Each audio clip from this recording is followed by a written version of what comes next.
Right. Okay, so we should be on. I can shift it a little more to get that. Well, I hear more about like the people because Okay. the thing is, Amazing, the information people. that's what I thought, like this side would be better.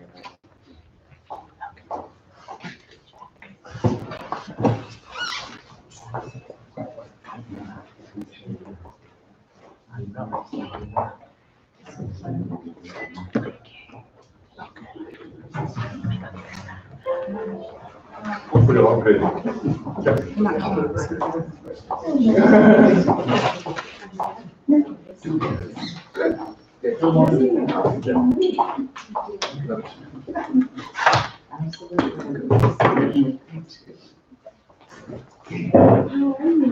I'm here to listen.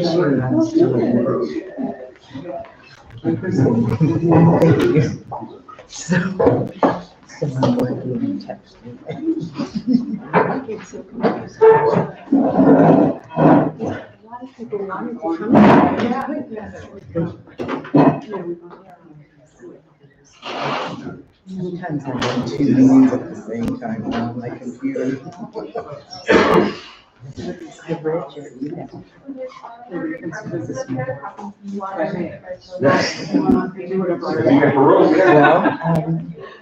Well, I'm piggybacking the, And stuff up there. thank you.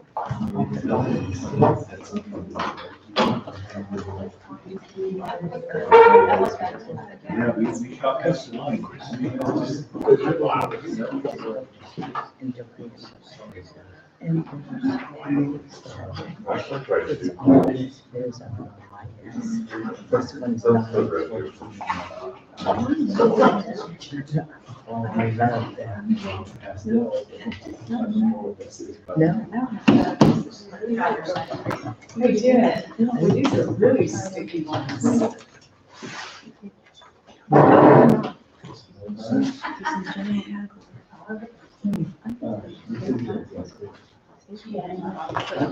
Here we go.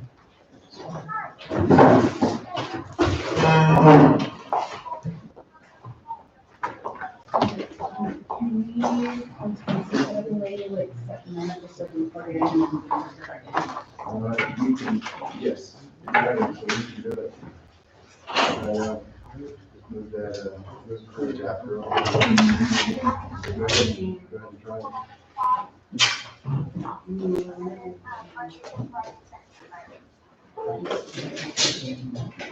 Are we still waiting for a couple people?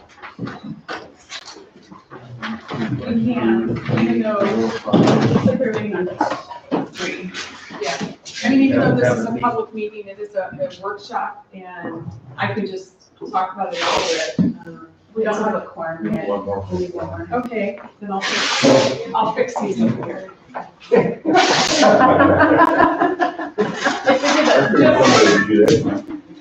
I mean, I don't know about you guys, but is that straight? No, lower left. Okay, how do I- Lower left. Still? Yep, yep.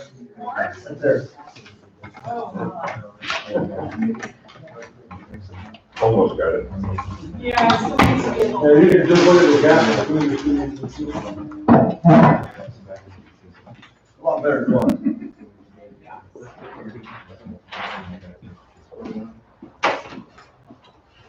There's a little more on the left.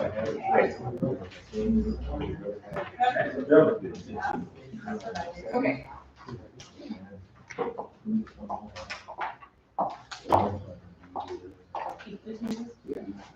So now, the primary.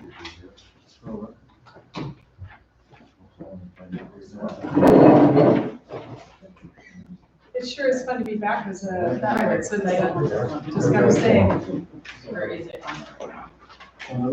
In my previous life, I used to do, and still do, facilitation. So I do this for other companies, I do it for other Allstate agents, do it for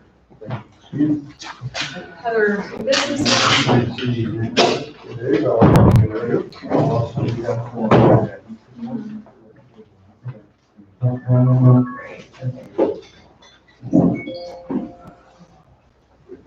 I know I saw Kate.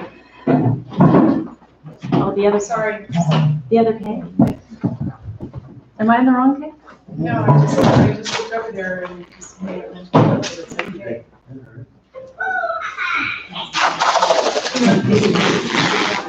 What? Do you know what? These two will not. Okay. So we're only waiting on Eric Smith. Does anybody have anything fun to share? Well, I do. I'm officially gonna retire. Yeah, I recommend it to all my friends. I know. After listening to that Rotary International last night, it's like, never the problem with that lady. No, I think we're good, thank you. Yeah, that was really good. Presentation. Yes, Well, maybe possibly, almost nearly, not early, I think maybe tomorrow, possibly, who knows? We should close on 42, 48, hey, which will become proper ignition. Not quite sure why it's taking so long. They have the money and paperwork for over, who knows how long. well, who's responsible for the other side? The other side's already done. We're just waiting for bid realty. Realty or Bidwell The Title? bid will tell us. What is my choice of title? Yeah. What is my choice of title? Anyway, but yeah, I've been told that, let me see, possibly, maybe, kind of, probably, almost nearly, but not quite hardly, For a month now? maybe. This afternoon or tomorrow, but probably Monday, that's what it means, it'll be 2 weeks later, because I'll be out of town. Who knows, but it's supposed to be right there. I just want to remind everyone that we are live on camera. Well, hey.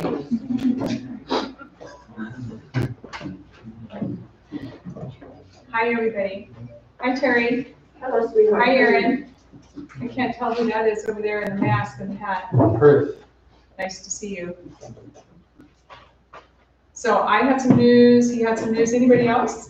I do. Yes. My grandson is 2 weeks old. Congratulations. Let me go see him. Ruth has a significant announcement. Yes, what is it, Ruth? It's my horse's birthday, he's 19 today. What's that? Her horse. Her horse. It's a highlight. Well, let's see, since I left, I think I've had 2 more grandkids, so now it's 17, right? Not competing You with win. that. Yeah, you win. You win. You can't spoil a man. You got that many, I'm not the fun Nana anymore. It's like pick up, get out of the way, pick up your towels, pick up your dishes. Eric, you get to sit next to me. You know, when you're late, you have to sit at the head of the class. It's okay, we're having fun, we have announcements. So, while you're here, do you have anything that you'd like to share before we start? I do, so that's what I'll announce. We're working on this evening's presentation out of the Chamber of Commerce for our annual business meeting.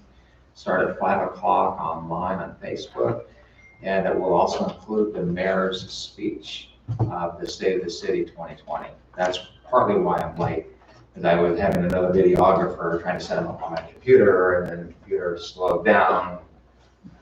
Anyway, you get the picture.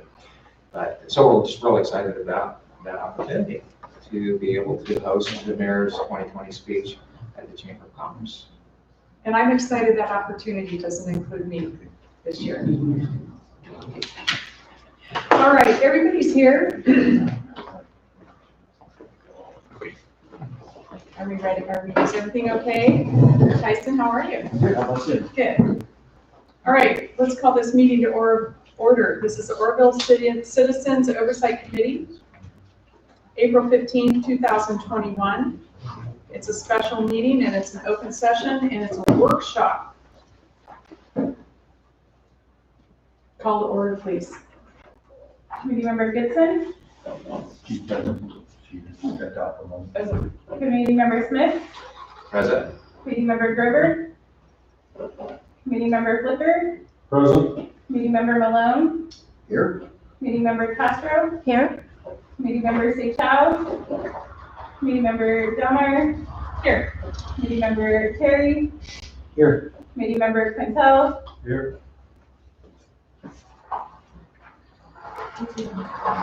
Is that it? Okay, let's stand for the pledge. Is it all over here or over here? Yeah, I got it. Salute, pledge. I pledge allegiance to the flag of the United States of America and to the republic for which it stands, one nation, under God, indivisible, with liberty and justice for all.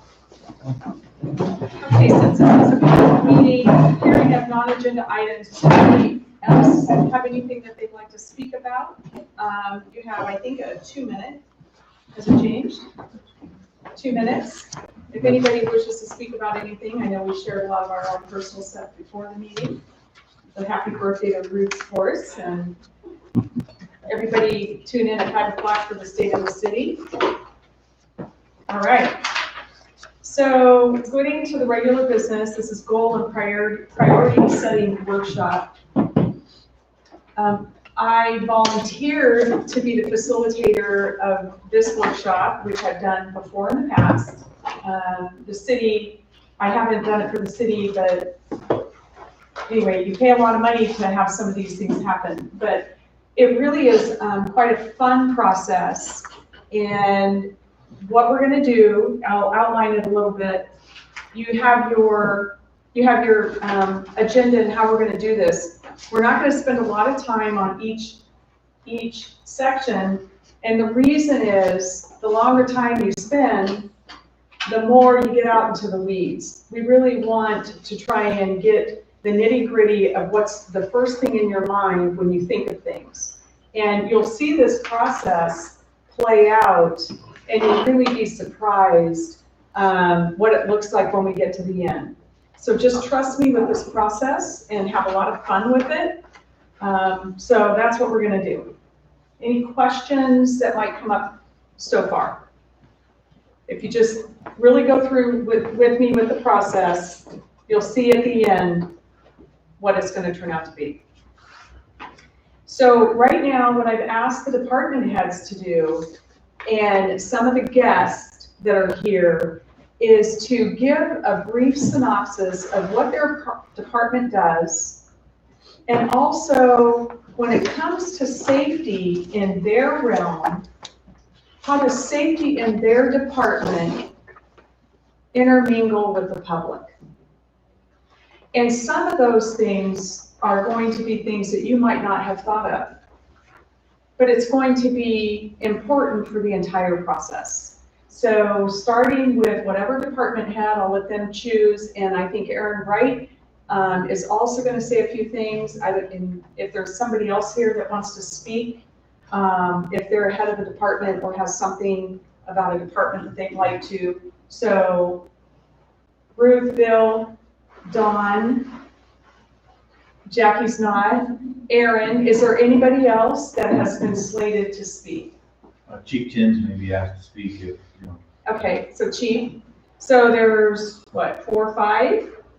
And each department has 5 to 10 minutes, I think, so however you guys want to start, go ahead. And this is a place where you can take notes, or this is also one of the things, the bullet points have already been given to us, but these are some of the things that they're going to talk about.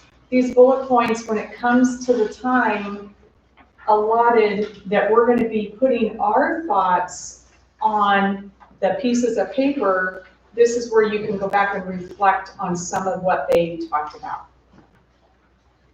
Any questions? Okay, first department head, go ahead. Chris, can you join me? Chris, let me go first. Thank you all for being here. We do appreciate this. It helps us as we formulate our budget to move forward into the future, to have a solid definition of what safety is, because it's not just the obvious things. There could be other things, support things.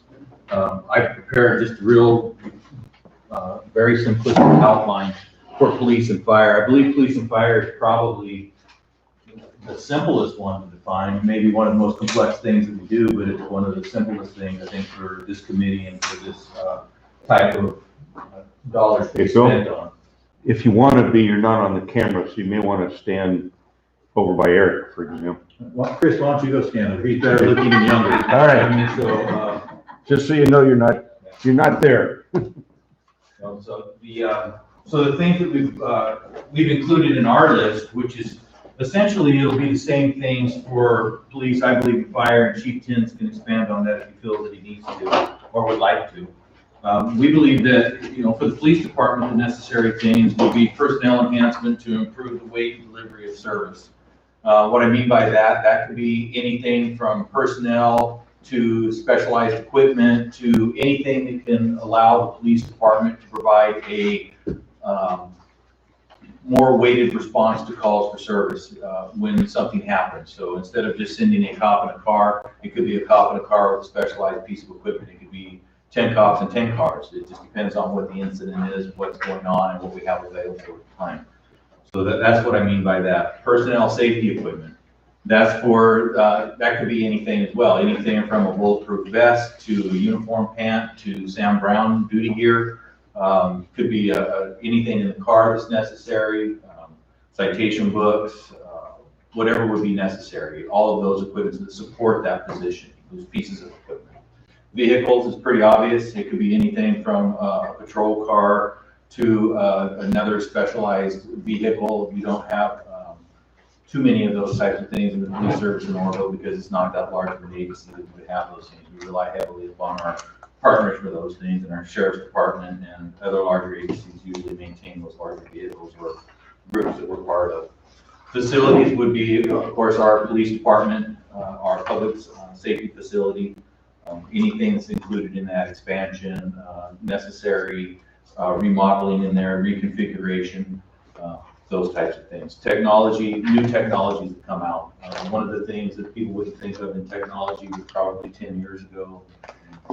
You can correct me if I'm wrong, Brian, but when the tasers came out, that would be a new technology in law enforcement. And you can see as the world is going right now, they're discussing different types of technologies for policing that moves away from the traditional ones such as firearms and things like that. They're talking about different types of things now. So that technology became available and was deemed worthy and necessary. That type of technology could be purchased. It could also be a big issue that our police department is going to be facing over the course of this year is the racial profiling data collection that we're going to be required to do.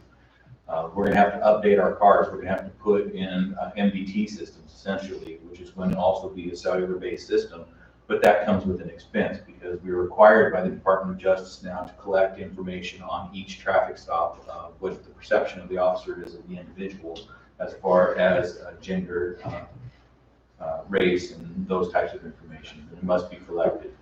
So that's a huge technology thing. It has to be done by, I believe, December of this year for our department. So we're a little bit behind the curve on that, but we got to get caught up. And then training. As everybody can see, the way the world is now, there's a constant need for training.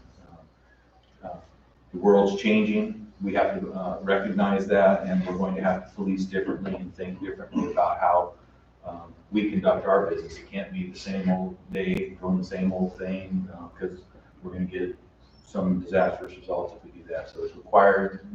It's not only required, but I believe it's necessary to include training on this as well. And I'll let Chief Tins talk about essentially the same list, but what that means in the fire world. Bill, what, is there a question answer period or? Yeah, I think anytime I think you want to jump in and ask questions, that would be helpful to us. I have a couple of questions. Yes, sir. Where is Oroville Police Department at on either policy or in actual place for desires to have body cams and or dash cams?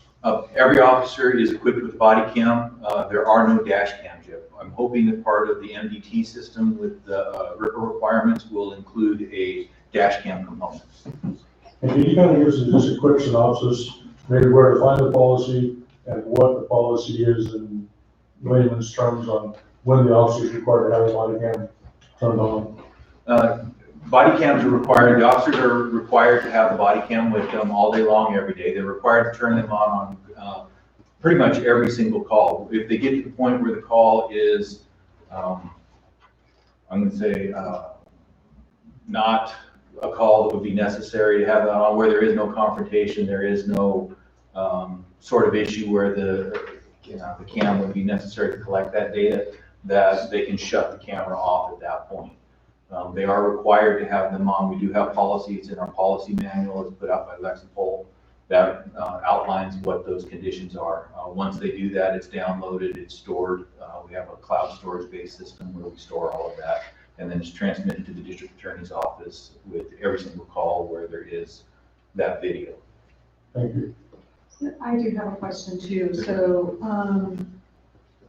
you said there's an update to the cars with the RIPA, which I'm not quite sure most people would know about that. And can you explain it in layman's terms, and how much do you anticipate it costing the city? I'm anticipating that we're probably looking somewhere between $400,000 and $500,000 to equip the cars, and then we have ongoing costs because the system isn't cheap. It has to be Technology. a technology that we have to do. It has to upload automatically so that that data is collected. You know, our other option is we can try to do business the way that we've always done it, where we give them a card, they fill the card out, they put it in their pocket, and then they have to come back to the station to do that. That really reduces the efficiency of your department, and really, you know, we're not going to be in compliance with that because probably, I'm just guessing that probably 50% of them will be entered and the rest will be lost. So we don't want to be out of compliance with that. So it's about 500,000. Somewhere, I'm thinking that's probably on the high end, but I would rather overestimate instead of coming in low and keep coming back. Yes, ma'am. I have a question, Bill. Yes. Where does the CLE and the POP team fall within this? It would be under personnel. The personnel enhancement. So number one. Yes, ma'am. Thank you. So personal enhancements to improve the weight and delivery of service, does that also include possibly competitive salaries, or it takes that in? So that would be. That would be part of the enhancement. You know, one of the biggest issues that a big issue that our police department is facing right now is that hiring. We are hiring people as quickly as we can, but right now there is a huge shortage of police officers everywhere. It's not just here. And we have to be competitive. We have to realize that we have to be competitive with our neighbors too. We can't be way under market because, you know, it doesn't make any sense, you know, for me, if I were trying to sell my time, if I could drive 15 minutes that way and work and wear tan and green and make, you know, 20% more, why would I want to come here if I'm selling my time? So we have to remain competitive in those areas. So once again, this is their words. Our words can be whatever we want up there, but you put it, and so just to kind of give you a little, you put it in the area that you see where it might fit. Like this would be on, you know, if you had something on one of these categories, it would go on police or code enforcement. Yes, Steve. So currently, where are we on our salaries right now? Are we median, are we high, are we low? We're probably right now, we're close to being in the ballpark. We're probably a little bit on the low side. What we're waiting for is to see some other comp surveys that have been done with other local agencies, see where they're at, and see where they come in. And then it's an unfortunate reality. We have to recognize that. We have to be competitive in that market. Okay. He's got 54 seconds left. Any other questions? That was with the whole public safety department. Do it. That was with both of them. Well, we'll give him some more time. He's more important. Yes. Okay, that was the police department. Okay, so again, to introduce myself, I'm Chris Penn. I'm acting fire chief, Oroville Fire. Kind of going down the list, there's a lot of similarities between police and fire, although we do two totally different jobs. There's a lot of similarities, but I know that doesn't make sense, but it does. So personnel enhancement for fire as well. As the city grows, as buildings get taller, as more business comes into town, as more people travel through town and the city annexes, it's important for fire and public safety as a whole to try to grow and accommodate that. There's standards we try to meet with one firefighter per 1,000 people. So that's something that, we need to consider as we annex and grow is, fire needs to grow with that. Technology, a lot of technology, same with us. So personnel safety equipment for fire is relatively pretty expensive. Our PPE only lasts has a 10-year shelf life, and that's even if we don't use it. So it's important to keep up on that. We wear a multitude of different types of personnel safety equipment, from turnouts to structural firefighting, to aircraft firefighting, to vehicle extrication, car wrecks, rescue PPE, hazmat PPE. There's a lot of different stuff we have to keep up with. That doesn't just include what we put on our body. It's rescue harnesses that we may need, ropes, anything that would fall underneath that. Vehicles for fire service is very expensive. We always try to look at a cheaper way to provide the service, but at the same time, I think the county as a whole has seen some of the worst of the worst. And I think it's time to start taking some of that pretty serious. And the cost of an engine goes up about 20 grand a year. It takes a lot of time to spec it, and it's a lot to outfit that piece of equipment. It's an all-risk service, so if you dial 911 and it's not a law enforcement issue, more than likely it's going to be fire related. Whether that's a hazardous material from a train wreck to if somebody just needs help off the ground, and having the proper equipment to be able to lift somebody up without hurting them, and to be able to initiate a process of a possible train derailment or something like that. And to have those kind of vehicles too, recently we purchased an ARC that replaced in 1974, but keeping up on, if the airport was to grow and more aircrafts coming in, that's something that the local fire department needs to be prepared for, having the proper and appropriate equipment and PPE to mitigate those emergencies. Facilities, in a nutshell, it's expanding our resources out further to minimize our response times to all community members throughout the city. The one downtown station is in a great location, but eventually the city's gonna have to look at, a plan to put resources out further to keep those response times down. So we'd like to see them keep fires smaller, start CPR faster. And technology is huge. So one of the bigger categories for technology with us is not just software, but the MDTs. Explain that, what is it? It's a mobile data terminal. So In case anybody else didn't know that. it's basically, it's a computer that would go inside the engines. Right. And we would keep all of our pre-plans for all the businesses in town there, and that way we have a heads up and know where the entrances are, the exits are, if there's any, hazardous materials stored in there. Is it a care home with 100, disabled people or whatever? That information would be given to us through dispatch, and we'd have a heads up on that before we even got a scene and kind of start formulating the plan before we And got you don't have that now? We have pre-plans now, but they're outdated, and they're really in a binder. So we're kind of going through and thumbing through those. So we need to up the technology on that. Same with our reporting system. We're mandated to write a report anytime somebody calls us out. So we document the report, we submit it to NFIRS for stats. But also technology of vehicles, all the hybrids, electric cars that are coming out. It's important for us to have the proper training, which we'll get down to that one, but the proper equipment to extricate somebody in an electric car versus your standard sedan, gas-powered vehicle or something like that. Technology is changing, and it's constant training for fire personnel to learn how to disable that piece of equipment with batteries and shut it down so we can safely pry the door open to extricate a patient to safety. Keeping up on technology for that is crucial.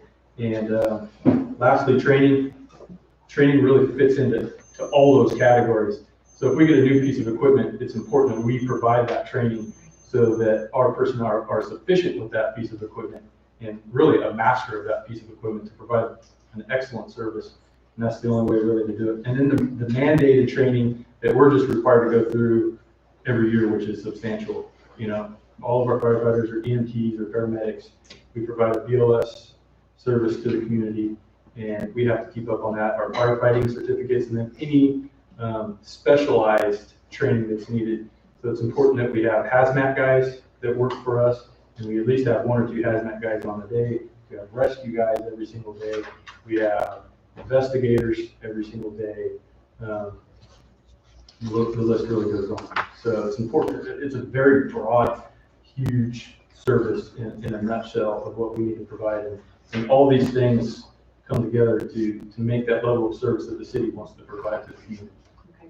And I just want to add 3 things real quick. Cost of fire engine is approximately $600,000 to have it completely equipped out and have it delivered to us.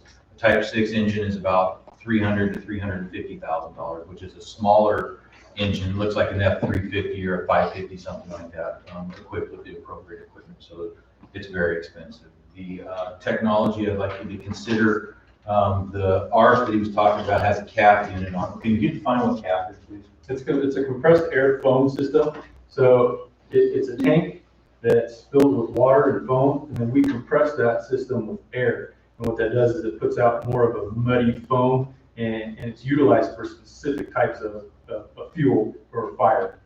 And an ARF is a fire piece of apparatus that's used at the airport for that type of aviation type of fires. But what's important about that to consider that as technology is the cost of the foam for this product, as opposed to our old one, is about what, $50 for 1,000 gallons. It's $200 for every 200 gallons versus almost 10,000 for the old system. So we improved technology. And when I go down this list, this doesn't mean that everything's going to cost more. It's just something we have to keep up with. We're looking at cheaper ways to do it, but as I said, this county's seen the worst of the worst. So, we want to prepare for that and not cut. And then the last thing I just want to touch on real quickly is just please keep your mind open to the fact that all of these are essential things that we need to do, but they all require support. I mean, they just don't happen. So there are people in the background working to support all of these activities. So I think it's important that we include those. Yes, sir. Just in relation to expanding facilities and staff shortages, do you have plans to deal with the Elmdale station and the Elmdale staff? We hired any of them?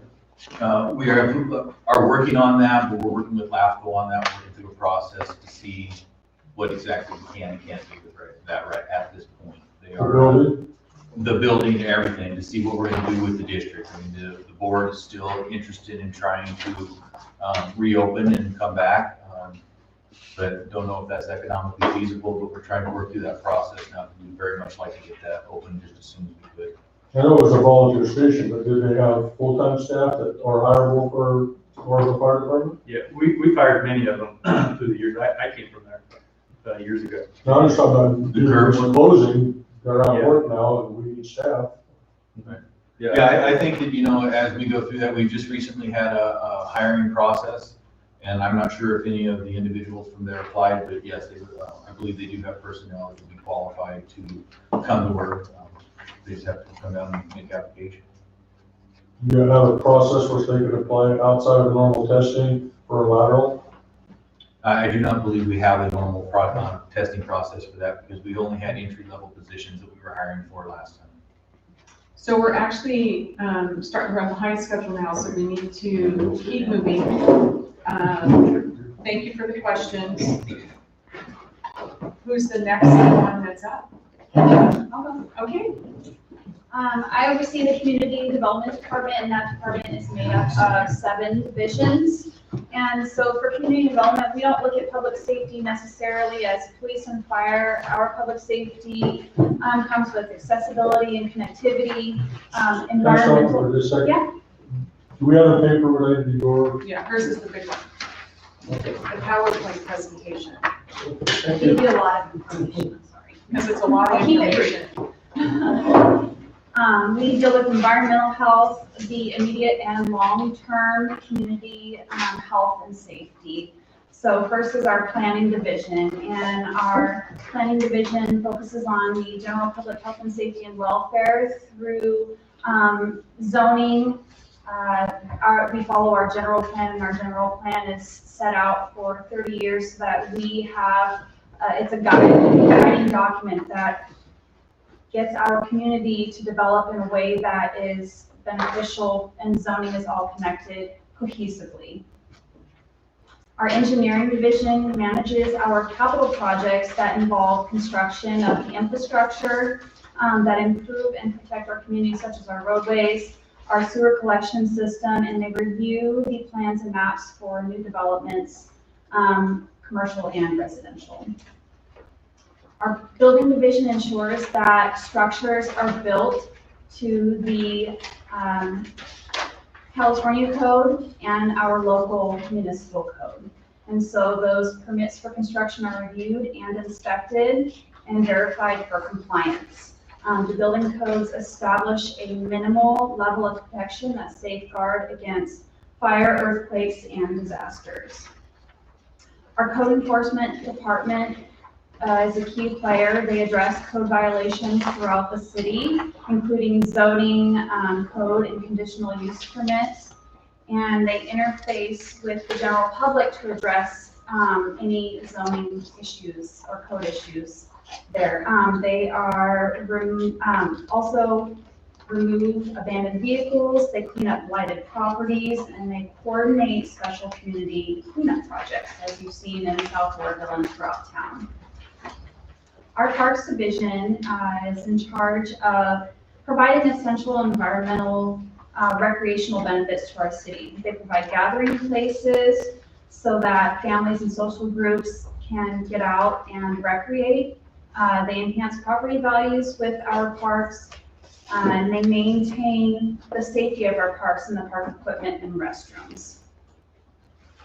Our Trees Division maintains over 10,000 city trees within our public ways and parks and open spaces.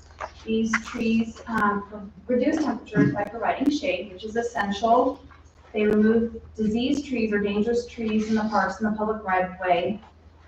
And they coordinate with our Streets Division for repairs due to tree roots and things of that nature. Our Streets Division maintains over 91 miles of paved streets. There's a whole list. 40 miles of curb and sidewalks, 79 individual alleyways. So our Streets Division is hard at work all the time, filling potholes, making sure that our sidewalks are taken care of. There's no trip hazards, things of that nature. Our Sewer Division maintains approximately 66 miles of sewer gravity mains, 1,200 manholes, and they routinely monitor these sewer lines for obstructions to make sure that there are no hazardous backflows or sewage spills throughout the community. And that's it. Good job. There's a lot of stuff that Dawn's department covers that most people don't see. First off, that actually is safety that concerns the public. And when you sit in the shoes of a city council person and you sit on some of those committees, it can just be mind-boggling sometimes the amount of work that they do behind the scenes that you're not really aware of on a day-to-day basis. So thank you, Dawn. That was really good. So I have a couple of quick questions. Okay. On the code enforcement section, I know one of the problems with cleaning blighted properties earlier was that we didn't have not only the money, but the money Right. to pay for that cleanup ahead of time.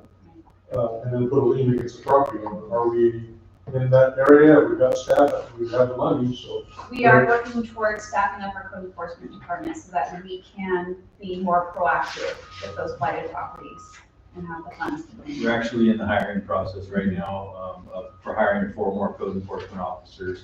We are working with our legal team to develop a very specific and concise process to work through that from compliance to recovery of dollars that the community has to spend to do that. So we are developing that program. It's been a very loosely ran program up till now, but we're trying to really tighten that down so there's a very good process. That was a good question, because for years we just didn't have the money.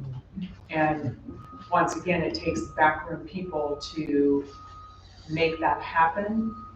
And a lot of people work in, like you said, legal team, court dates, Bruce department. And this next question might be more for Bill, I don't know, but it's in the streets, so. I thought at some point, at some city council meeting, 5, 6 months ago or something, you had mentioned a new type of paving that we were gonna be doing on some streets like Myers, and I thought Feather River Boulevard was one of those. But we just repaved, it looks to me like normal paving. It is asphalt. We had talked about roller compacted concrete out there, but when we got looking into roller compacted concrete, more and more our engineers advised against it. Because there had been some issues with it not setting properly and just, it wasn't working out to quite what they thought it was going to be. It seemed like a good idea because it was a stronger, more durable type of material, but the issues that they've had along the way just haven't been real good. Plus, right now, the cost of concrete is more than asphalt, so it's more expensive product as well. But long term, it might have been cheaper with concrete. I understand. Thank you. I thought it was one of those streets and it didn't happen. Yeah, no, it was better. I really would love to put that in concrete. And just real quick, the other issue is serviceability too. So if we have to do repairs or there's additional piping or whatnot, the roller compacted concrete is a big deal to cut into versus asphalt. So, A couple of quick comments or questions. Kay was actually, had her hand up next, and then Kate. I have always been very supportive and very vocal about the hard work that all of you do. And I have a binder full of your work, and this is just the one I could carry. That being said, for me, there is a huge disconnect between all of this and what taxpayers may or may not be actually seeing and commenting on. And my biggest concern is, for example, clean up parks vandalism to prevent public harm.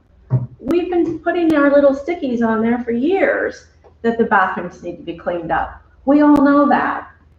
What can we do to bring to the public eye? Yeah, you called about that pothole on 3rd Montgomery and we fixed it. Something more down to earth, tangible, visible for our citizens and our taxpayers.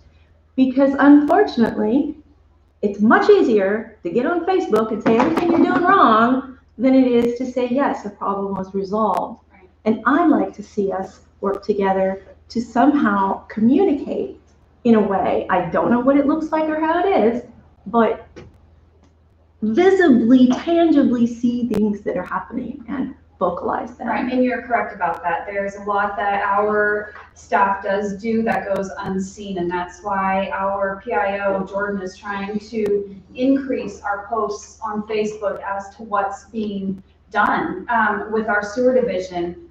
They're out in the middle of the night inspecting lines to make sure that our sewer is functioning properly. That's a continuous job that people don't really know happens. Potholes are being filled continuously. I'll see a pothole one day before I tell Public Works it's filled. They're so on top of it that the public doesn't see that.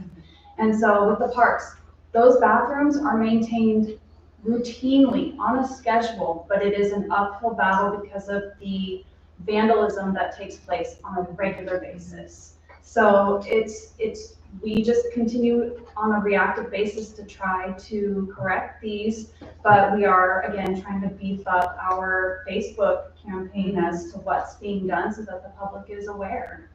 So thank you. Thank you.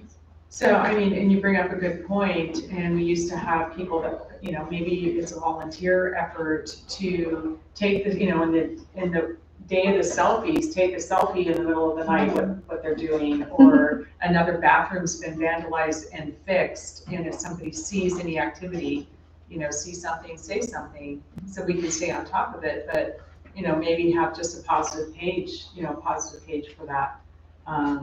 Not necessarily the city page, or just what's happening positive around what the city employees do. Maybe it takes somebody like you to start a new page that people, right? You come up with great ideas, that's what happens. So, as opposed to, these are all, because you sit on a couple of committees and you're very active, and it would be probably a great thing for you to get with Jordan maybe and say, give me all the positive pictures that you have of what the city's done this week. The fun stuff that happens behind the scenes. The good things that happen behind the scenes. So at least you have pictures to say, but, but saying nothing happens when there's so much that's happening. That's a good idea. Thank I would run with that if I were you. Thank you, Linda. All right. I'll keep my mouth shut from Yes, now on. Dave. There's a question, a couple actually, but I'll keep them short. Septic, or sewer, so do we have plans to extend any sewer lines? I know we've annexed a bunch of new outside areas, Lemon Hill and other areas that don't have sewer. So we're getting new people building houses in there. And if they're 300 feet, I believe, away from a manhole or a line, then they can go ahead and put a septic tank in. So we've got new septic tanks being put in the city limits. We should be having sewer lines, laterals Right. going that direction. If it's in the city limits, then they can or petition or request to have that investigated and connected to sewer. If it's in the county and if their septic system fails, if they are within, I think, 150 to 300 feet, then they could be annexed into the city limits to be connected to the sewer. As far as expansion, we have a sewer master plan that we have had for many years. Our engineers were visiting that plan to update it to see what the immediate locations are that need expansion. One of our immediate locations would be an expansion of the Table Mountain Boulevard line out to Garden Drive. But we still are looking at that as far as priorities for expansion. And expanding our collection system, we have to really be careful and thoughtful about that because we have a limited number of capacity at our treatment facility. So, and that's going to be probably, it's not our responsibility, but we are part of the JPA for that. But you're talking probably $100 million to expand that plant. And we're down to somewhere in the right around 2,000 EDUs. The EDU is typically what one household is left in capacity at that plant. So we just have to be really thoughtful about how we do that. I'm sitting on it. Well, Villa Verona is out the south side, which is just a big, large sewer system. That needs to be dealt with. And then the I&I issues that both city and LOPA are dealing with now. I'm sitting on that committee. And so, there needs to be a bigger plan. The city annexed a lot of these properties in, but I don't see a game plan for tying them all into the sewer system. So I did sit on SCORE for 8 years, and I know that there is restrictions and mandates with the state that they're up against having to change and expand. Right. Expensive to build. It is. Just to be helpful for the committee, each year the city does allocate approximately $250,000 to slip lining of pipes to to try to help reduce infiltration and intrusion of outside water into the system, because when it becomes inundated during the rainy season, it's a very challenging issue for our wastewater plant. Which is it's one of those safety issues that affects the public tremendously, that is kind of unseen. I know the JPA is, I found it, might not be a very popular conversation, but it really needs to be revisited, just in general, because we can't really, our hands are tied as a city because we're only one entity.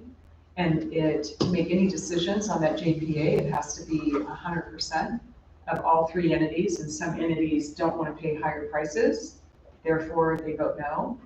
And in my opinion, if we're really collectively considering the safety of the community as a whole and into the future, we have to take those things into consideration. And I think as one of the larger entities on the JPA, it's a disservice to our community because we can't really expand without the approval of SCORE and doing expansions. But with that said, they actually are up against, they have to upgrade and improve. To add something to that, so everyone understands real estate, that market, and it impacts every one of us as a homeowner. It's a fact that our sewage system does not reach out to all corners of the city. So the 300 foot, I believe you're correct on that. And if I'm a property owner, I want to develop it and I have less than an acre, I can't really even put a septic system on. They're coming up with these new engineered systems that are very expensive and environmental health is improving.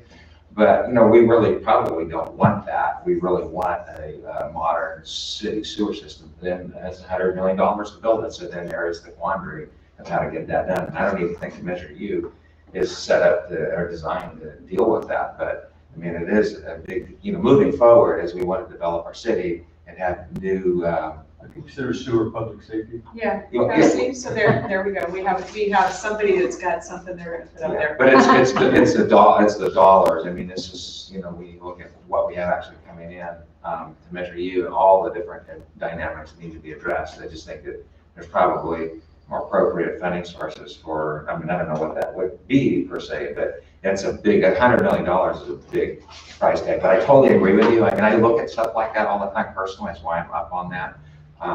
And man, we need to brainstorm on how to get that done if we're going to move forward and develop our city and provide quality service and be able to expand all those things. And once again, it's not completely the city's decision, and that's where the JPA comes in, and they'll get bonds for it. And I'm sure Mr. Landau over there could put a couple of sentences on this, but it's a complicated situation because they, some people that sit on the board at SCORE don't necessarily want people that have been on the system for 80 years to pay any of the increase for the new facility. And that's not necessarily right, I don't think. I think it's like, if we're going to improve our community as a whole, for the safety as the community as a whole, that everybody pay their proportionate share. We've been working with Cal OES and FEMA too, working from the perspective that we've had a large influx of people because of fires and things into the city, which our treatment facility doesn't have the capacity. Grants for that? We're working, yeah, that's exactly, we're trying to work for that. Also, the Community Development Block Grant has a disaster recovery component for infrastructure, and so we're working with the state on that as far as expansion of that facility. And I guess funds. I'm sorry, I guess to my point, I think that would let us, in other words, these dollars, I like to see it more towards police, fire, that kind of stuff. And then these big, huge projects, it would be great to be able to fund it through these other sources, but it absolutely needs to happen. So, in a situation like this, and I agree, because there's other buckets of money, in a situation like this, though, is it considered public safety if somebody wants to say, I would like some of the dollars in Measure U to be spent on researching what the city can do to enhance the sewer system for the future of our community. Now, groundwater contamination is a big part of it. So, impacted properties on subjects. and then with our thought in this workshop, then, it's up to the council and the staff to scratch their head. If we put it in a smart enough goal, written like, this is a concern of us, maybe it falls in the top 10, that they'll say, you know what, we might put a little more effort into that. But like I said, especially when it comes to the sewer, and then we need to move on, there's a lot of moving parts when it comes to that. And the funds come out of the fees that you pay if you're connected to the sewer. It does not come out of the city's accounts. And the fact is that our sewer rates have been artificially low for so long, it has never put enough money aside to enhance the system. Am I correct on that? Absolutely. And besides that, the standards change continuously. Yes. So even if nobody connected, you're going to have to invest hundreds of millions of dollars, literally, to keep up with the changing regulations. And that's on SCORE, the JPA, which the city has 1 seat out of 3. And I can tell you in 8 years, there was not a consensus to move forward to increase the rates to help with this situation. So, there you go. So One more quick comment. Trees, 10,000 trees. The insurance company didn't want me to cut my oak trees down.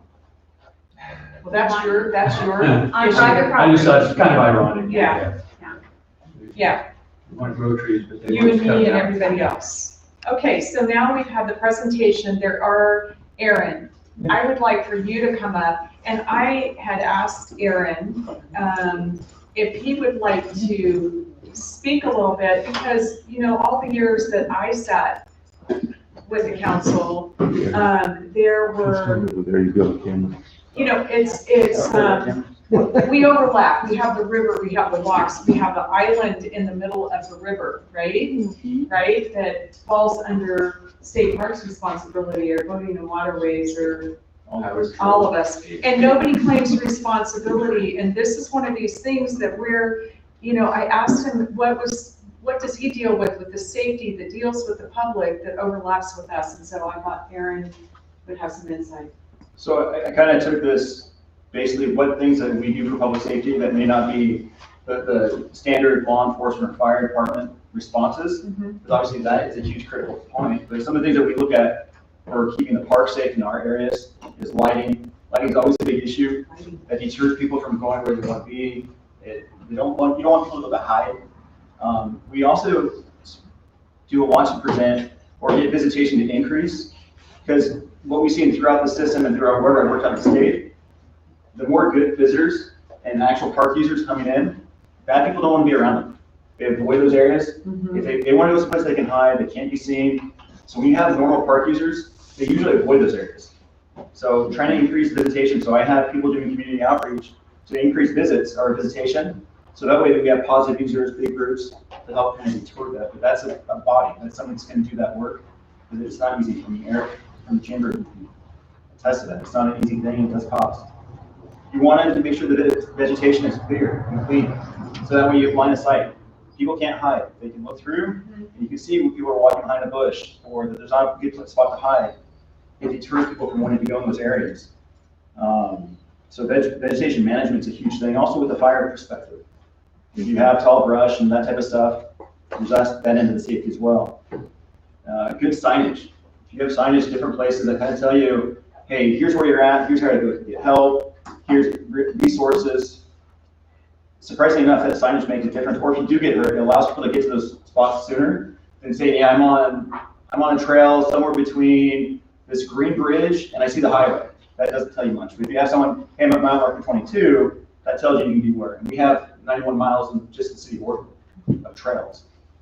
Call boxes are useful in some areas, where they can just hit that button and just give them a sense of security. And it may go to the dispatch, and may go to another call center. But those are things that may be a spot where people can go get help. They don't have their cell phone, they need stuff, and they're usually well lit. It kind of ties into lighting. Camera systems, that's really labor intensive and can be expensive, but it also provides you with a way to look at what's going on without having staff there all the time. And it deters people. I mean, how many times do we put cameras in our own homes, facilities? And I know with the park units that we have cameras coming to the entrance, it deters a lot of people. They don't want to go past those cameras. Or just having somebody at the entrance station deters people from wanting to go past them because they don't want to interact with people. Most of the criminals, most of the homeless that we deal with don't want to be around other people. They want to hide, they want to be in their own spot. So we look at changing sprinkler settings, which is not really a cost issue, but when you have sprinklers that go off at 2 in the morning or 2 or 3 times at nighttime, people don't want to camp there because their sprinklers are going to go off. And that's one of the ways we've gotten rid of homeless or dealt with that. Obviously, cleanup and repair frequency needs to be up top. We really do buy into the broken window theory, and I've watched it throughout the department.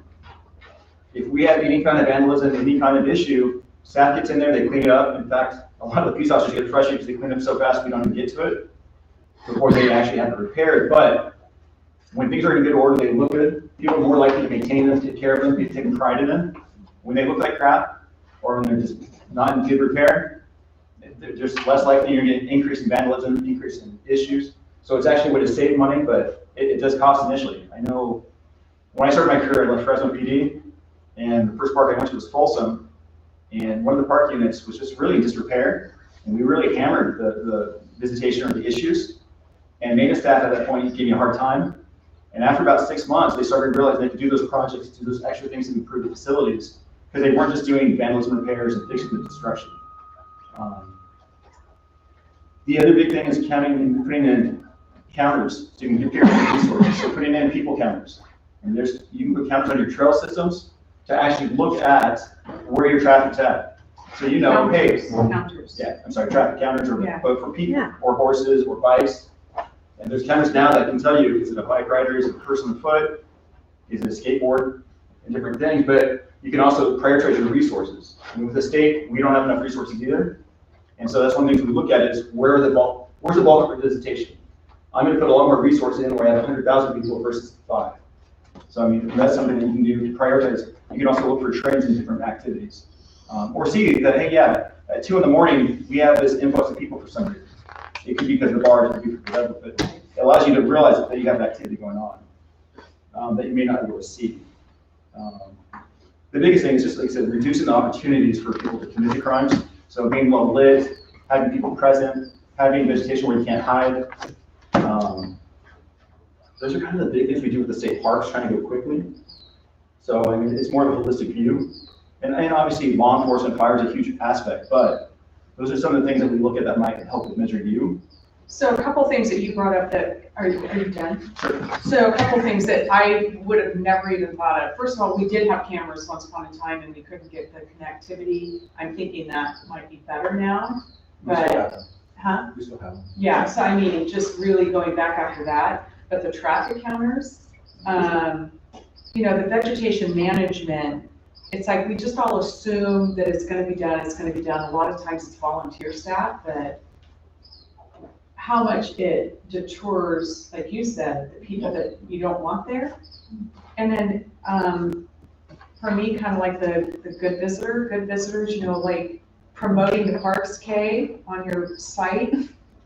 Good visitors, make good communities, make good community parks, that type of thing. It's making them feel welcomed and making people that are trying to do the criminal activities or desirables that you don't want, having to keep moving, make them uncomfortable. They don't want to be around normal people, cops. And like I said, we see it. I watched Ruben and talked to Sean from Featherbrook Park District, and they see the same thing. Those areas that they have a lot of people, they don't see the homeless near as much, as much. Right. You're not going to solve it completely, but when you stay on top of it, it really does make it easier to maintain, and it's kind of twofold. Right. Question for Bill, just real quick. I know we had some years ago developed that camera system. Now, the concept behind it was citizenry monitoring, so that, you know, if I'm sitting at home and I want to watch Montgomery and Bird or whatever, people could do that, kind of help an extra set of eyes, comrade, so that where are we at on that? And then I want to know if I wear a horse costume, can I trick it? Unless you have history of wearing horse costumes. Or I just have a horse around. That's another, yeah.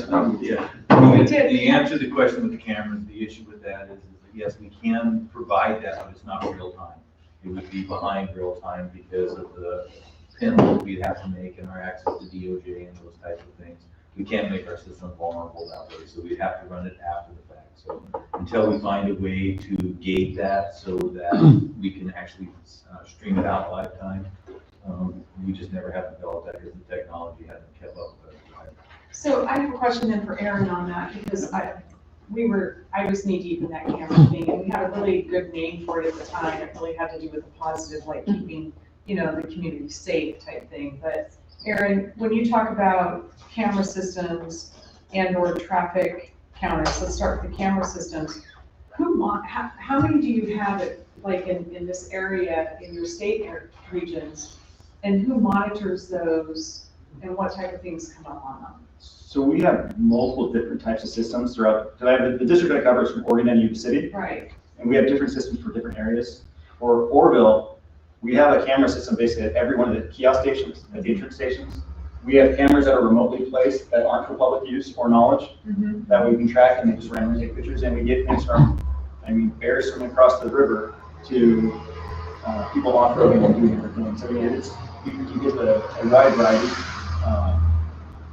And then we also have some areas where we actually have somebody in the kiosk monitoring those cameras for us.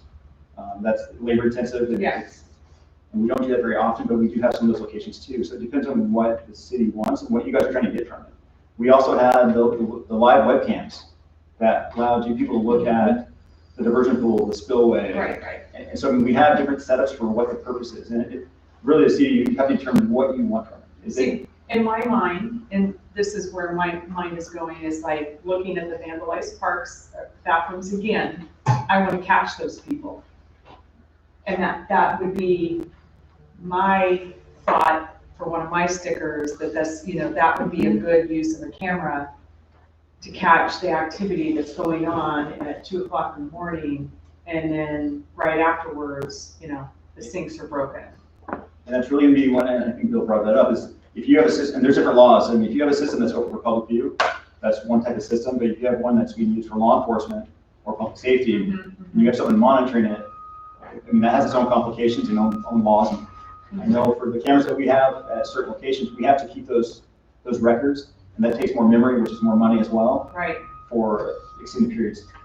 So I mean, there's pros and cons, it depends on what do you want to get from it and how much do you want to spend on the system. Okay. And a lot of people don't realize that when you have a public camera like that, there's laws that require that you retain all those video images for a minimum of a year.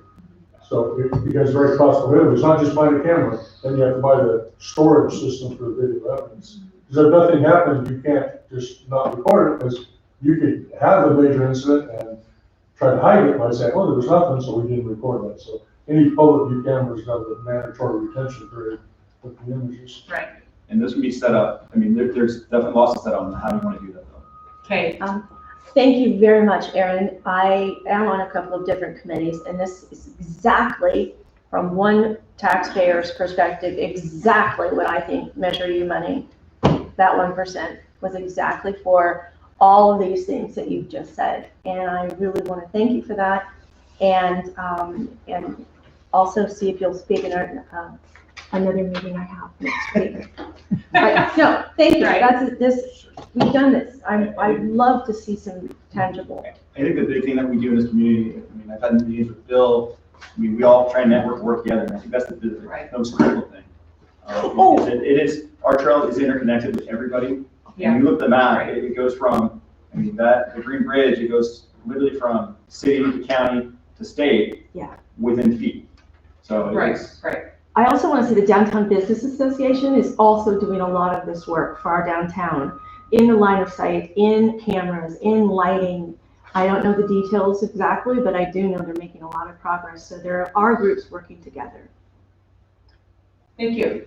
Thank you. So now we're going to wrap it up with Ruth, and we're a little bit behind schedule. We're still okay. But what I think we're going to do is when Ruth is done with hers, we'll take a short break. And then during that time, I'll give you a little bit of time also to think about some of the things you've heard here, that you're going to only spend a very short period of time, put your thoughts down on paper, getting it on there, and then we'll do another little exercise after that. So Ruth, you got the is there any, have I missed anybody? Ruth, you get the final. So we wrap up everything anyway, Okay, right? I'll be quick. So I oversee all the support departments.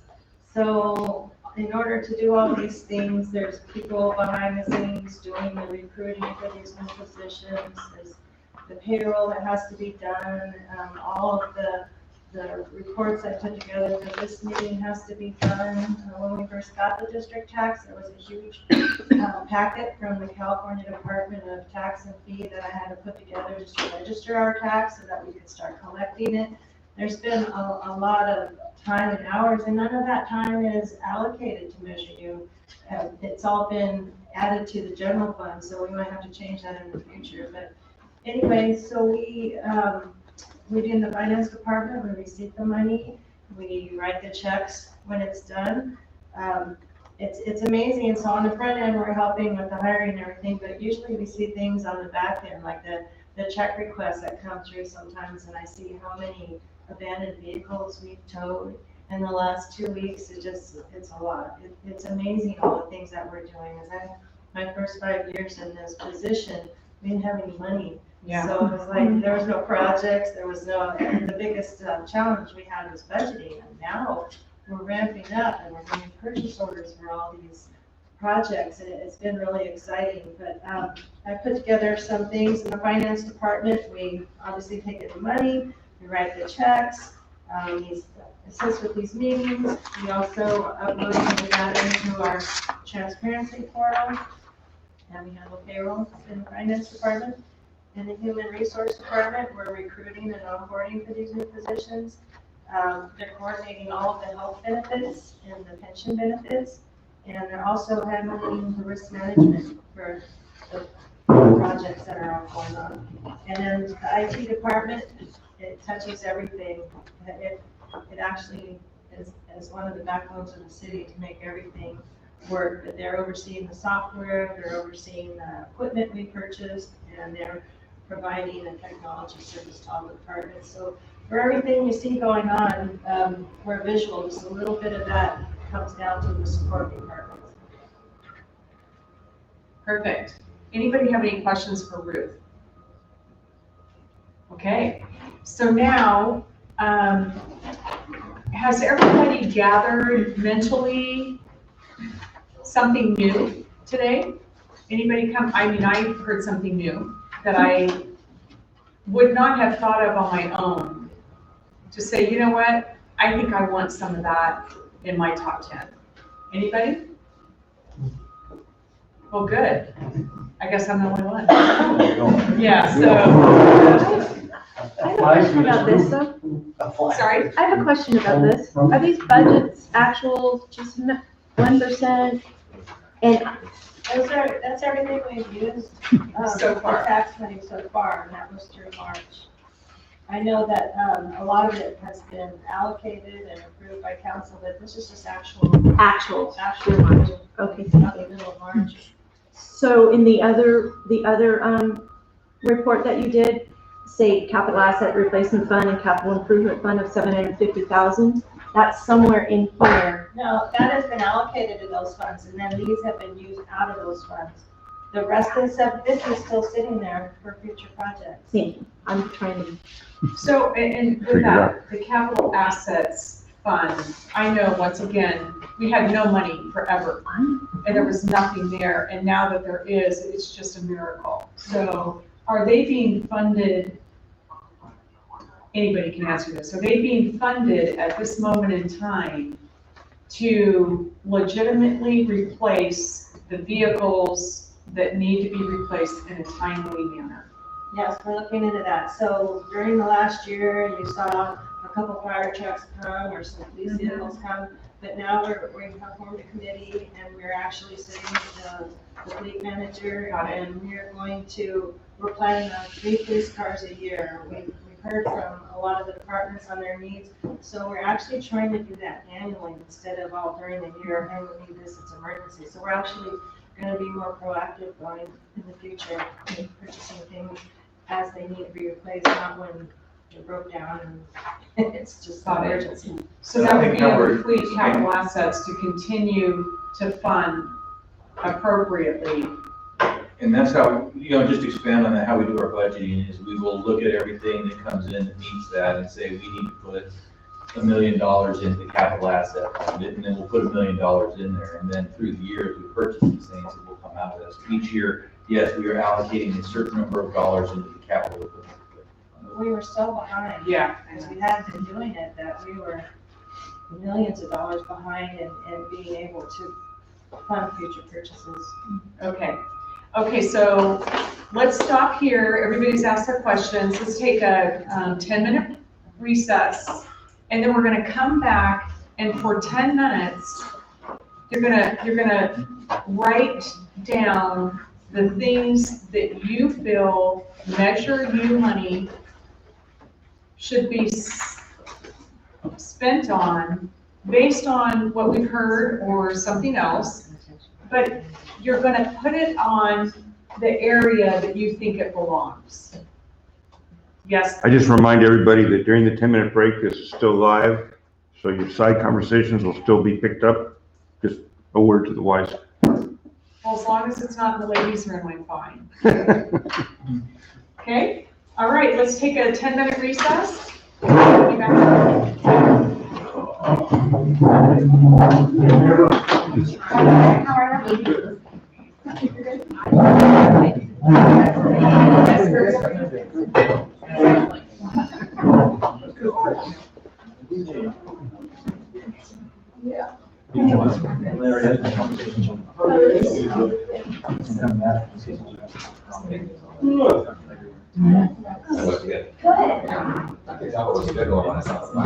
Oh, yeah. I gave you 2 options. I just thought that so fast. Go ahead.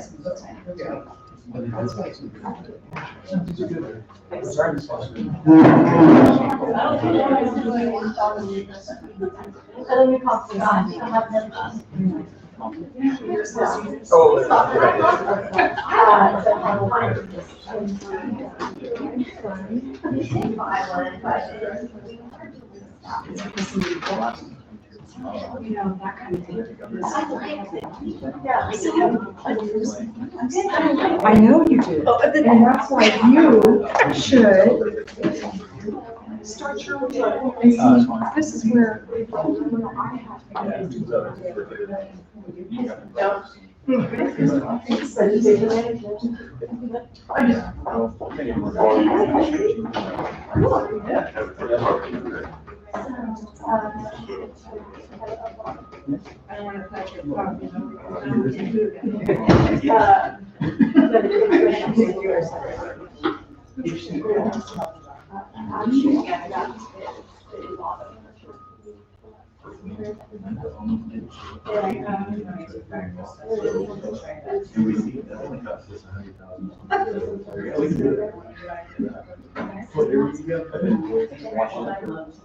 For years. Well, yeah, I mean, really, since 2014, I've been involved. So I've been watching different types of golf. It's important. No, it's interesting. So I think it's interesting. Maybe the years when it gets fun. Yeah, and then we went to the masters. Terry, what have you been up to? You causing trouble and causing havoc? I was. 24/7. My business on it. You know, kind of. Well, you're staying on top of it, but. Well, I did the circle of talent for the May exchange growth. And I do the numbers of this semester. Oh, you're still doing that? Oh, yeah. You're like, right now. Yeah, my portfolio though. Yeah. I just. Yeah. Collect the money. I did realize, like, this is the number for teaching. How are you? I'm tired. No.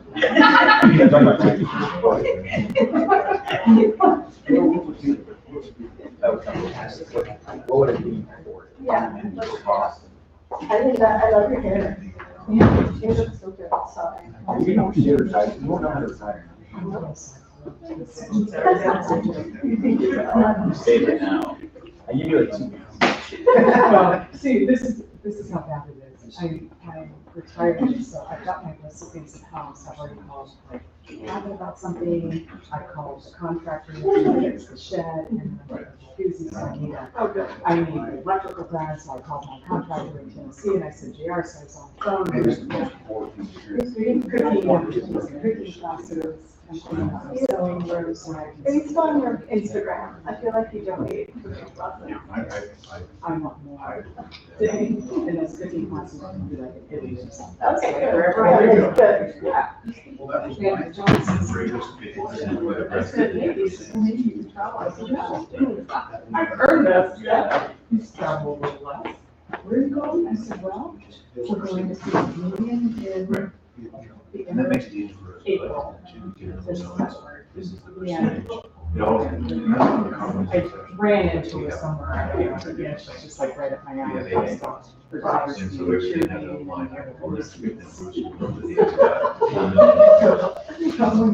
There's 1 million belongs I remember ours had this all the way around. Yeah, there's a flag skirts. Yeah. It was great as a teenager, but as an adult, that if I was young, Little. doing tiny shorts. I think sports for mine is really good.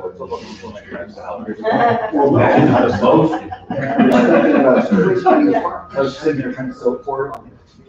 I said, Well, I'm not good at it. my grandson. Get some gardening. So something to make it work. Yeah.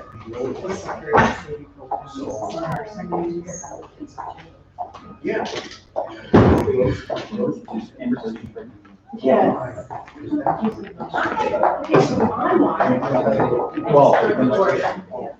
She's one of my original students. Nice. Okay. I'm gonna return my phone. We've got a few minutes left. We'll tax all of that. Will they? She was like,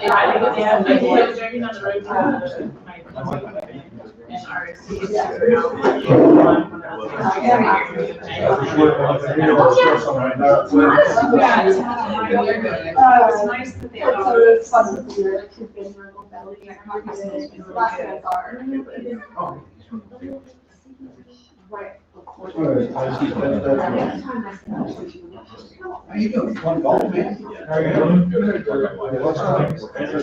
Yeah.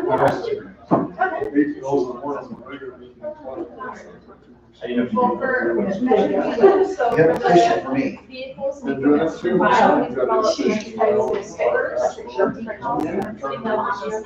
they say $0 at work. So,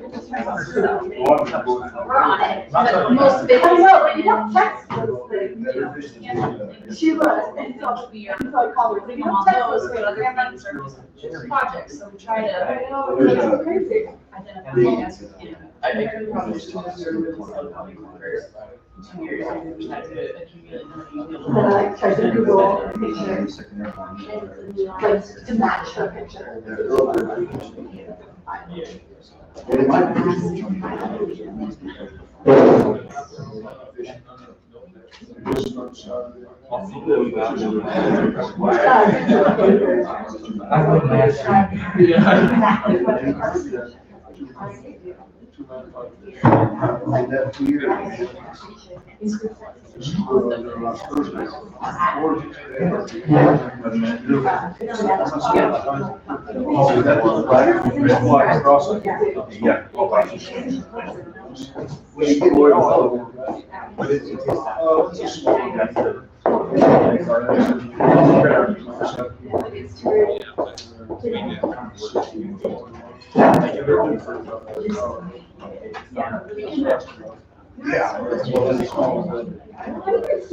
Turnover is almost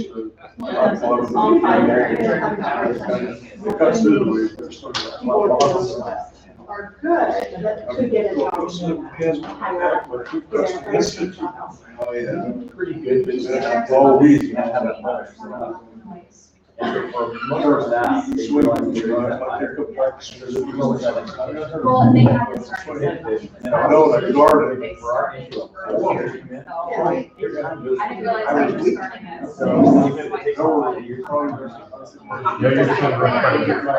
Open door. So, they were very forced, the congregation. And I was like, there's a lot of good, like, copy just the whole. I thought were much more.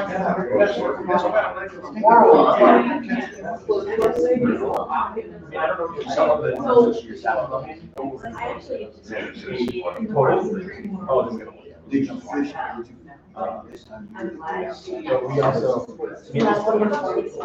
yeah, we have a lot more. We do have a big, several numbers. We went all around.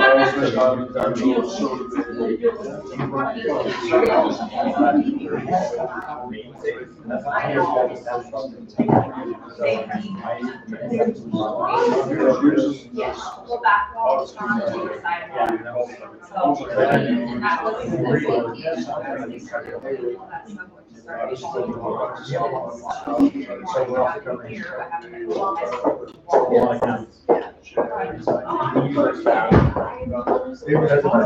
Really? I don't know what your peers are going to think.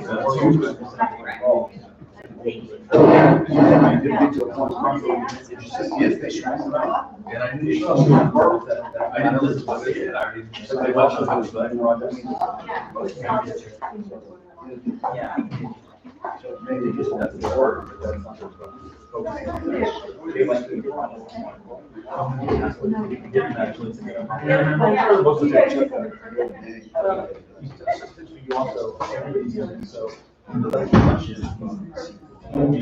you can say you were part of that. It's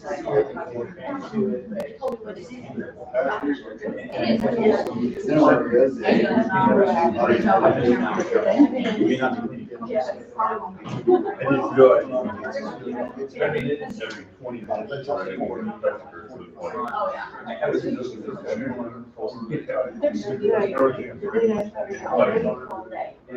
Almost black, rush hours, towards 60. And then you want me to say? Yeah. And I haven't made a question, so I got it. Okay, yes.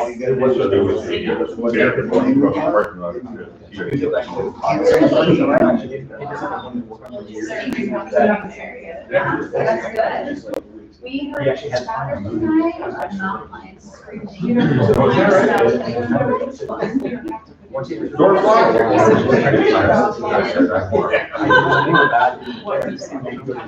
The sheep were all fine, the eggs were out there on the pastures.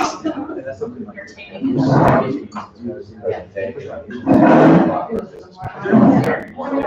My videographer walked off.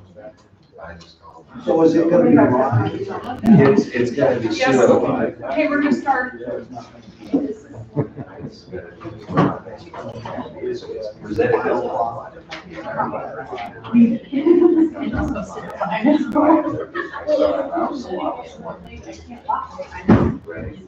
Because I'm pretty doing a lot.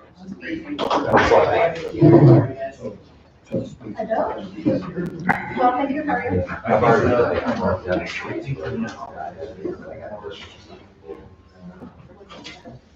Okay.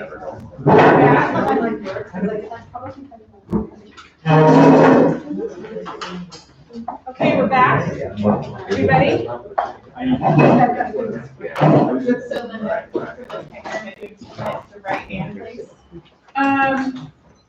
No, let's do, okay, so we're gonna give, let's see, we're behind schedule, so what time is it? 7, okay, so we're gonna set this for 7 minutes, and there's no talking.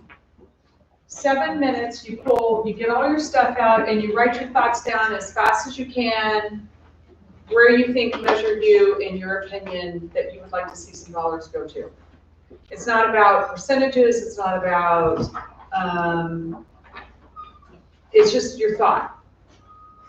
And if you want to write it in a, like here, I have written down something about traffic counters. It's not specifically where, how much, when. It's not that. That's not for us to decide today. It's just, let's get our thought up on the board. So you have 7 minutes. She's going to start it. No talking. Write as many as you can on your Post-it notes. And then after that, you're going to take your Post-it notes and your same thing, no talking. You're going to go up there and put them on whichever one you think it applies to. And if you have the same thought for 3 or 4 of them, do that.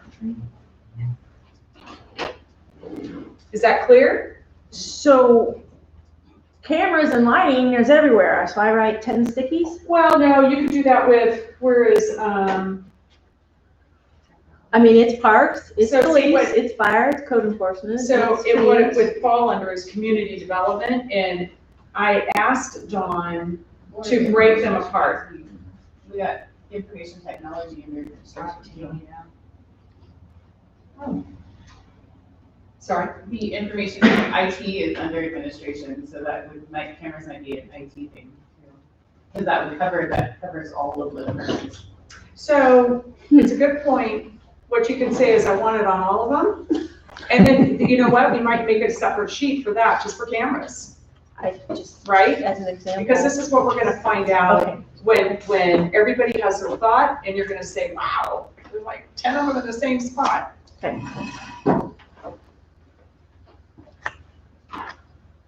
Seven minutes, here we go.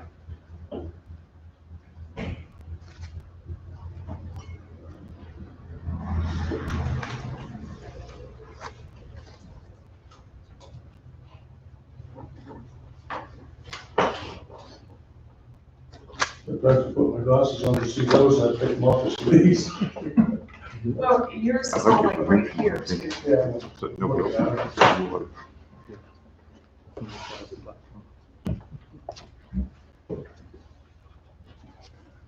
I'm just observing.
have one that says community development?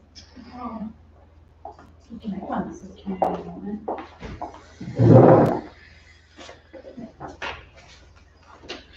I can do it.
Down to a minute and a half.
Twenty-four seconds.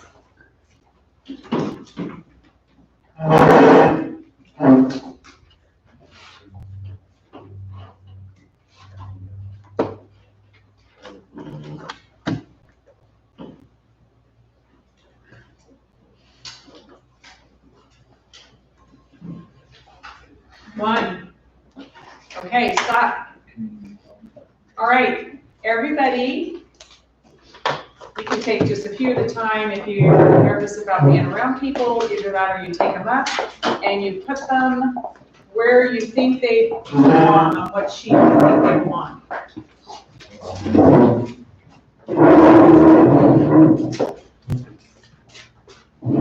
can tell you now, you should have provided me a secretary. Okay, no, now you do.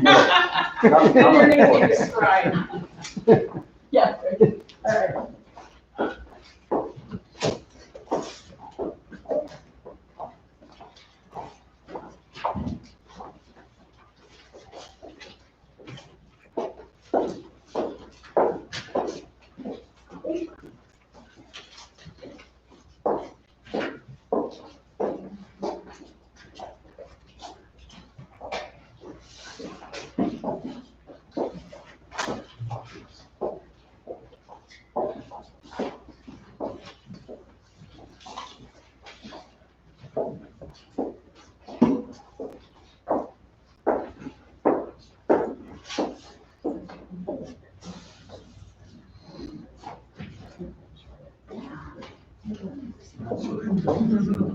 No talking, no talking, no talking.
You know what, dude? It's incredible, it's really huge.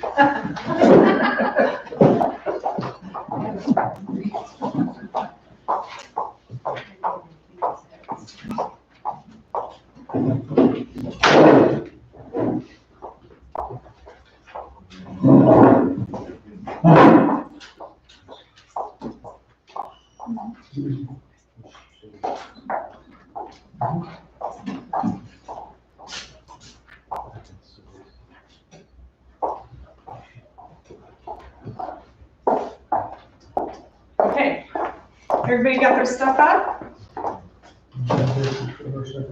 Right? What's it look like?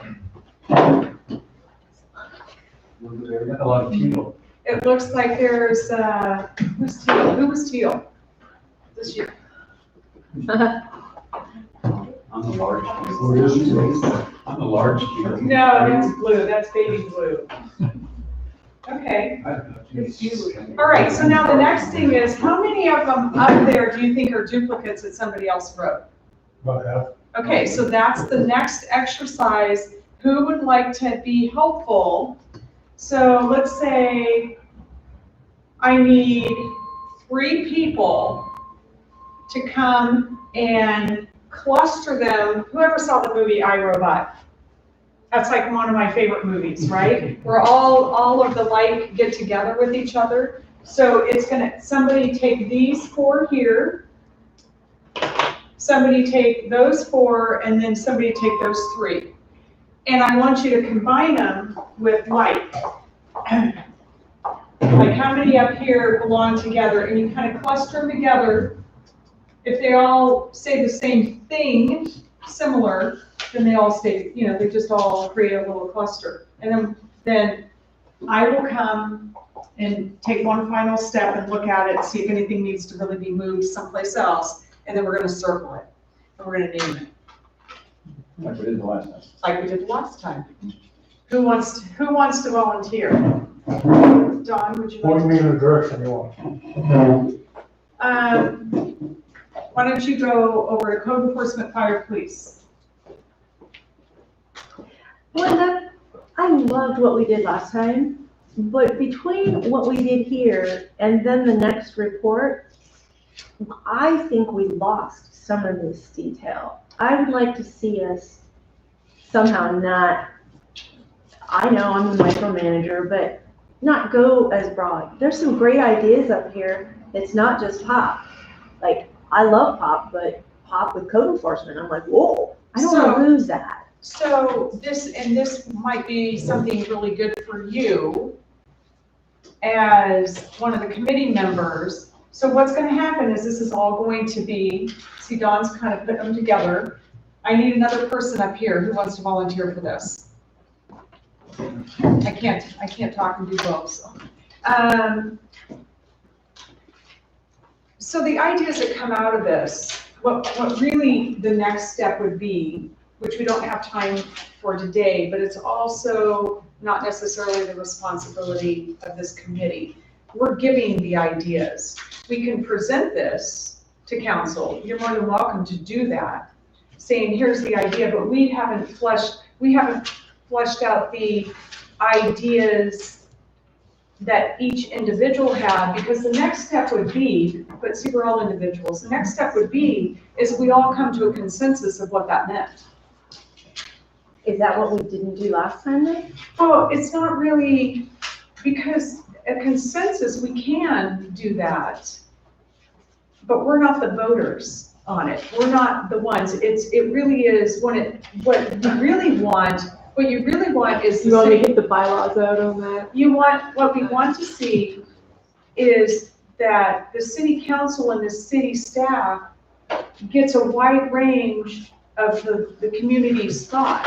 So for us to come to a consensus on it isn't necessarily fair to Steve if he meant something different than you. So how is that translated then? It's translated by what we wrote up there. And if we can, if your thought on there is clear enough, then they understand it. Like mine said, I would like more police available for the community, the sidewalks, the parks, and the schools.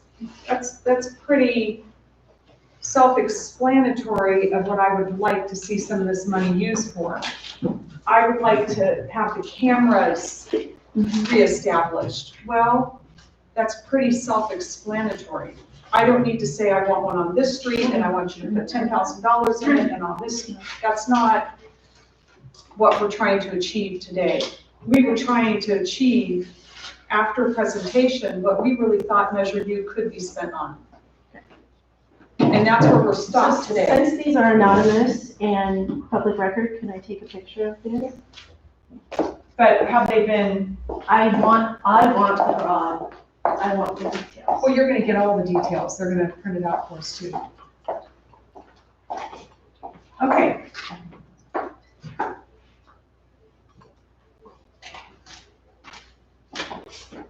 I'm not sure something here.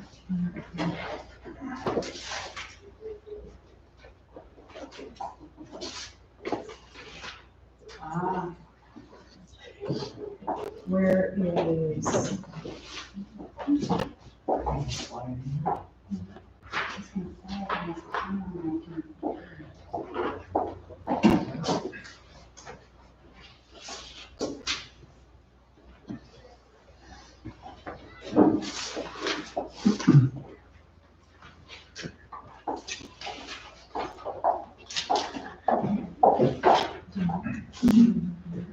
So now down to sales and site vegetation, fire vegetation, and moving around.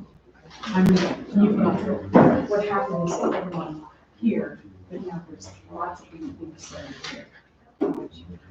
So you all here.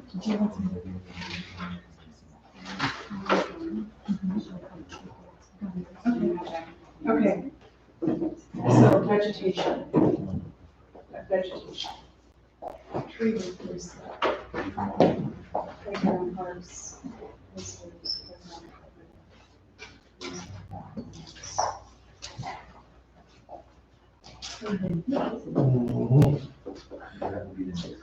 Lawn patrolling. So see, I'm patrolling.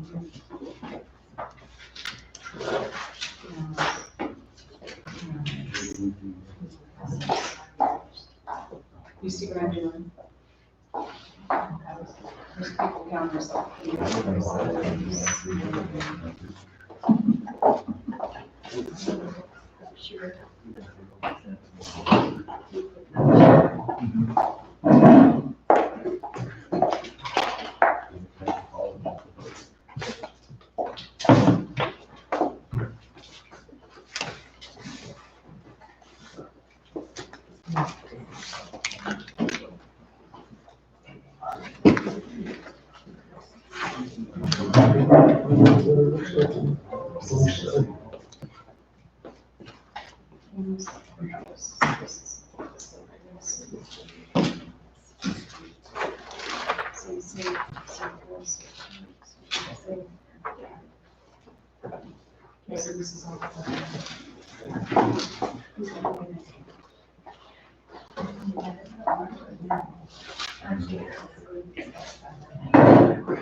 Everything's called. So it's spring.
Is that the light people church? No.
That is live right now. Yeah. Yep. If you went out, you could wave, try to.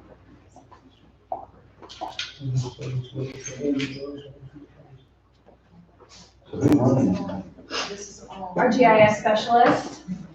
So he has flown the roads in our industrial area to see the increase in disaster recovery activity from prior to Camp Fire and to now. He flies our roads for striping inventory index they're working on right now. He flies the river for before and after the goats graze the trail. He uses it for many things for the city. He's helped us on fires a few times too. Yeah. Mm-hmm. So this is drone video? It's live right now. It's much more clear here, but. Yes, I'm just thinking. So your city's the only one that access to it?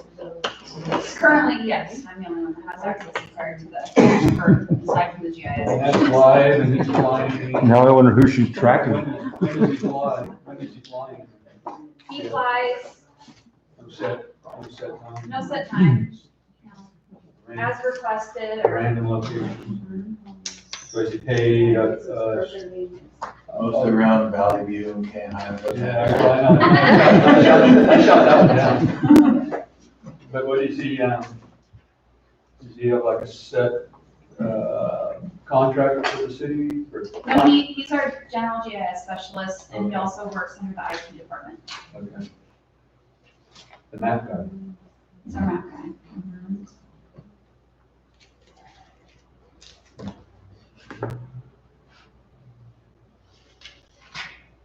Thank you for sharing with us. So yeah, this is another one of our public safety tools as well. Should be used more often to check the safety parts. It looks like he's right above us now, he's got that view. Mm-hmm.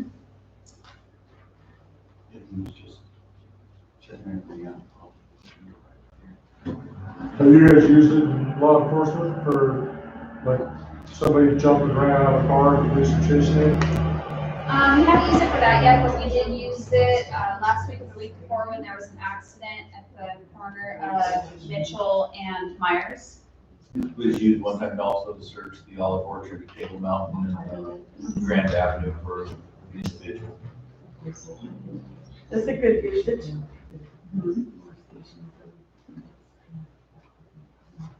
So does he operate this from one location and he's got a real quick long big perimeter or what? No, he goes out remotely, and so currently, I think he started up above the Olive Orchard at Table Mountain and Grand, so I think he might be set up in that location.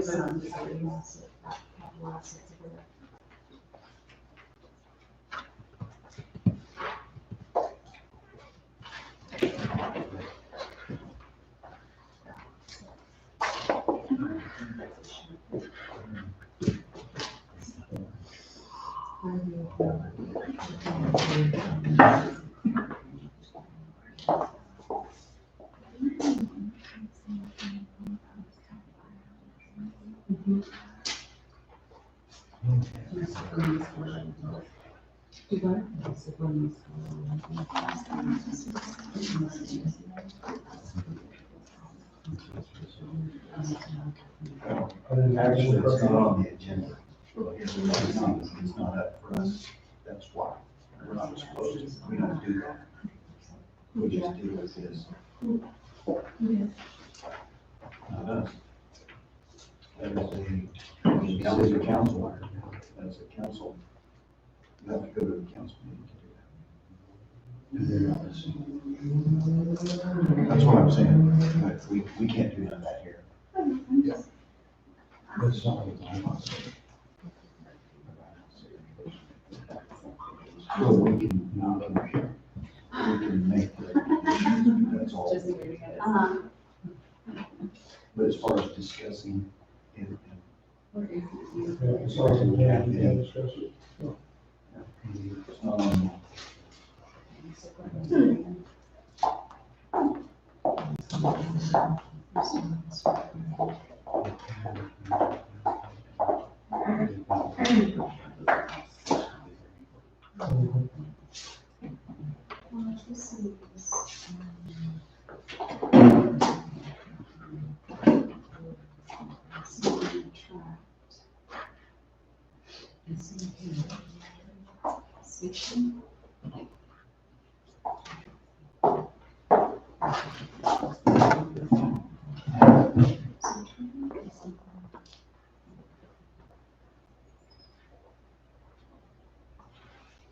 Okay, who had the green? Who had the dark green? Who was that? Dark green, this one? Was that one you? Because you wrote like 3 different things on each one that Pertain to, different stuff. You didn't follow directions. oh my God, you're gonna scold me, aren't you? Oh, wait, okay. I know. Well, that's this one is for the police department. Tear them apart, use some scotch tape.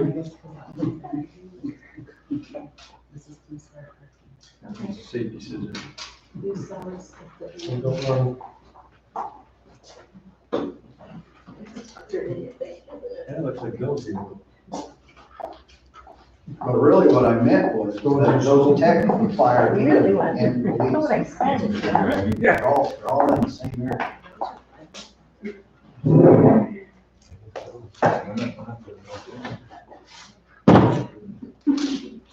just practicing tracing the vehicles.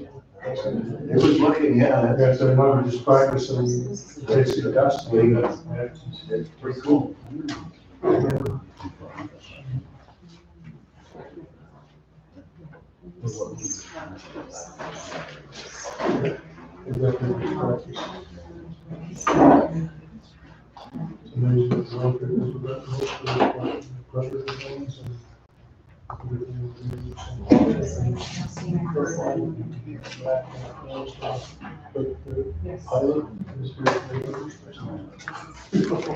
It's amazing, they can find anything halfway around the world.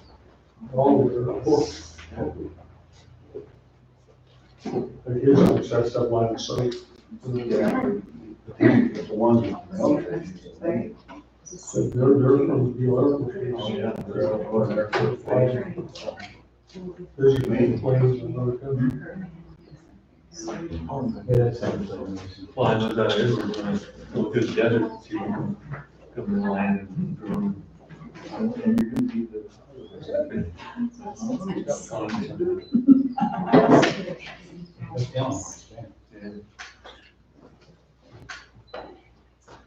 all right.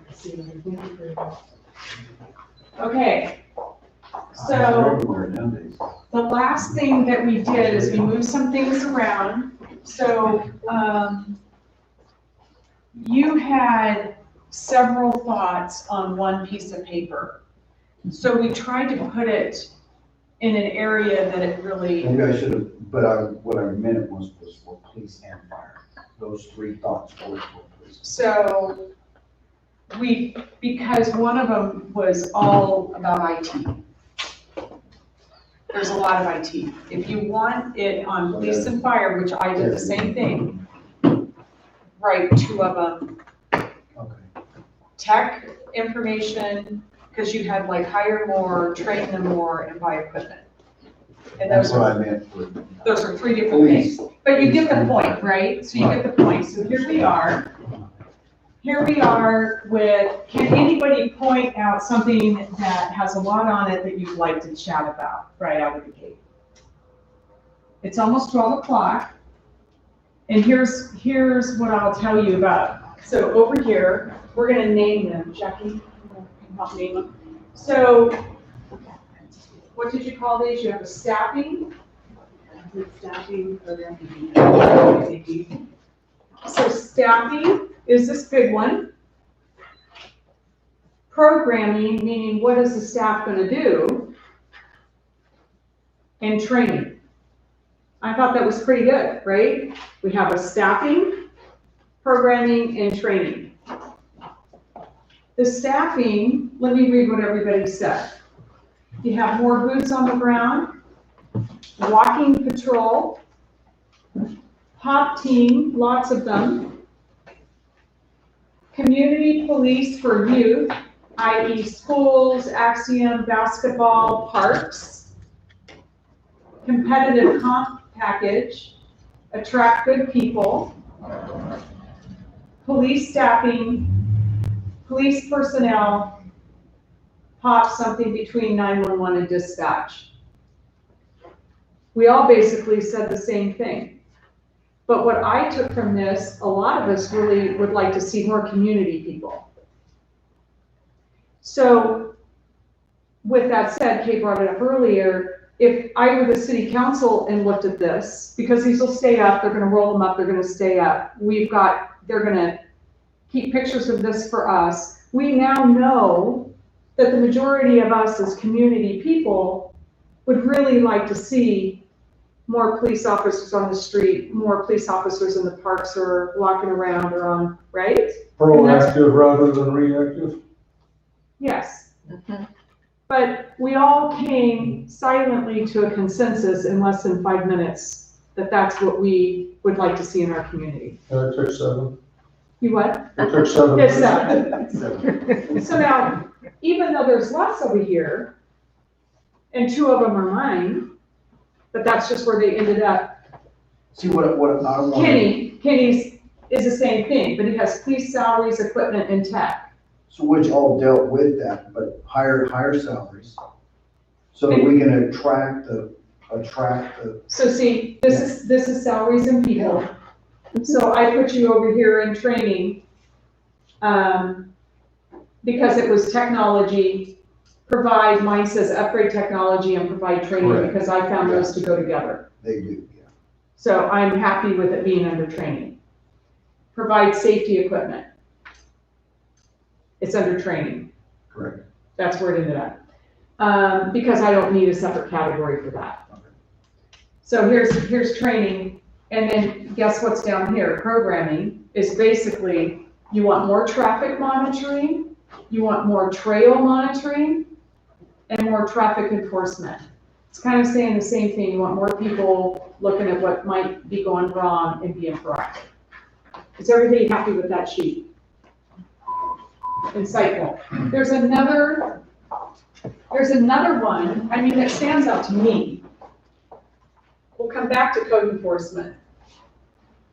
But the other big thing that came out of here for me was how many of us wanted something done in our parks, and how many of us really considered administration and capital assets important. Let's start with parks. We've got 4 circles up here. So this is vegetation management, but you think of those words over there like you did. What is this? Well, Maintenance? They're so it's maintenance. This is also, once again, this is safety, so it overlaps. All of this right here is overlaps. So this is part.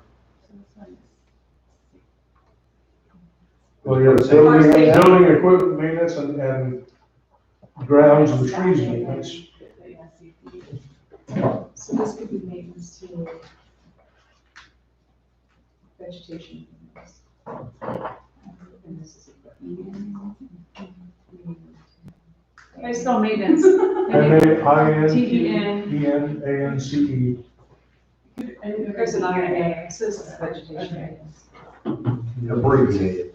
And Yeah. That's cameras and lighting, really. cameras and lighting, cameras. That What would would you be call that? security. probably. Security.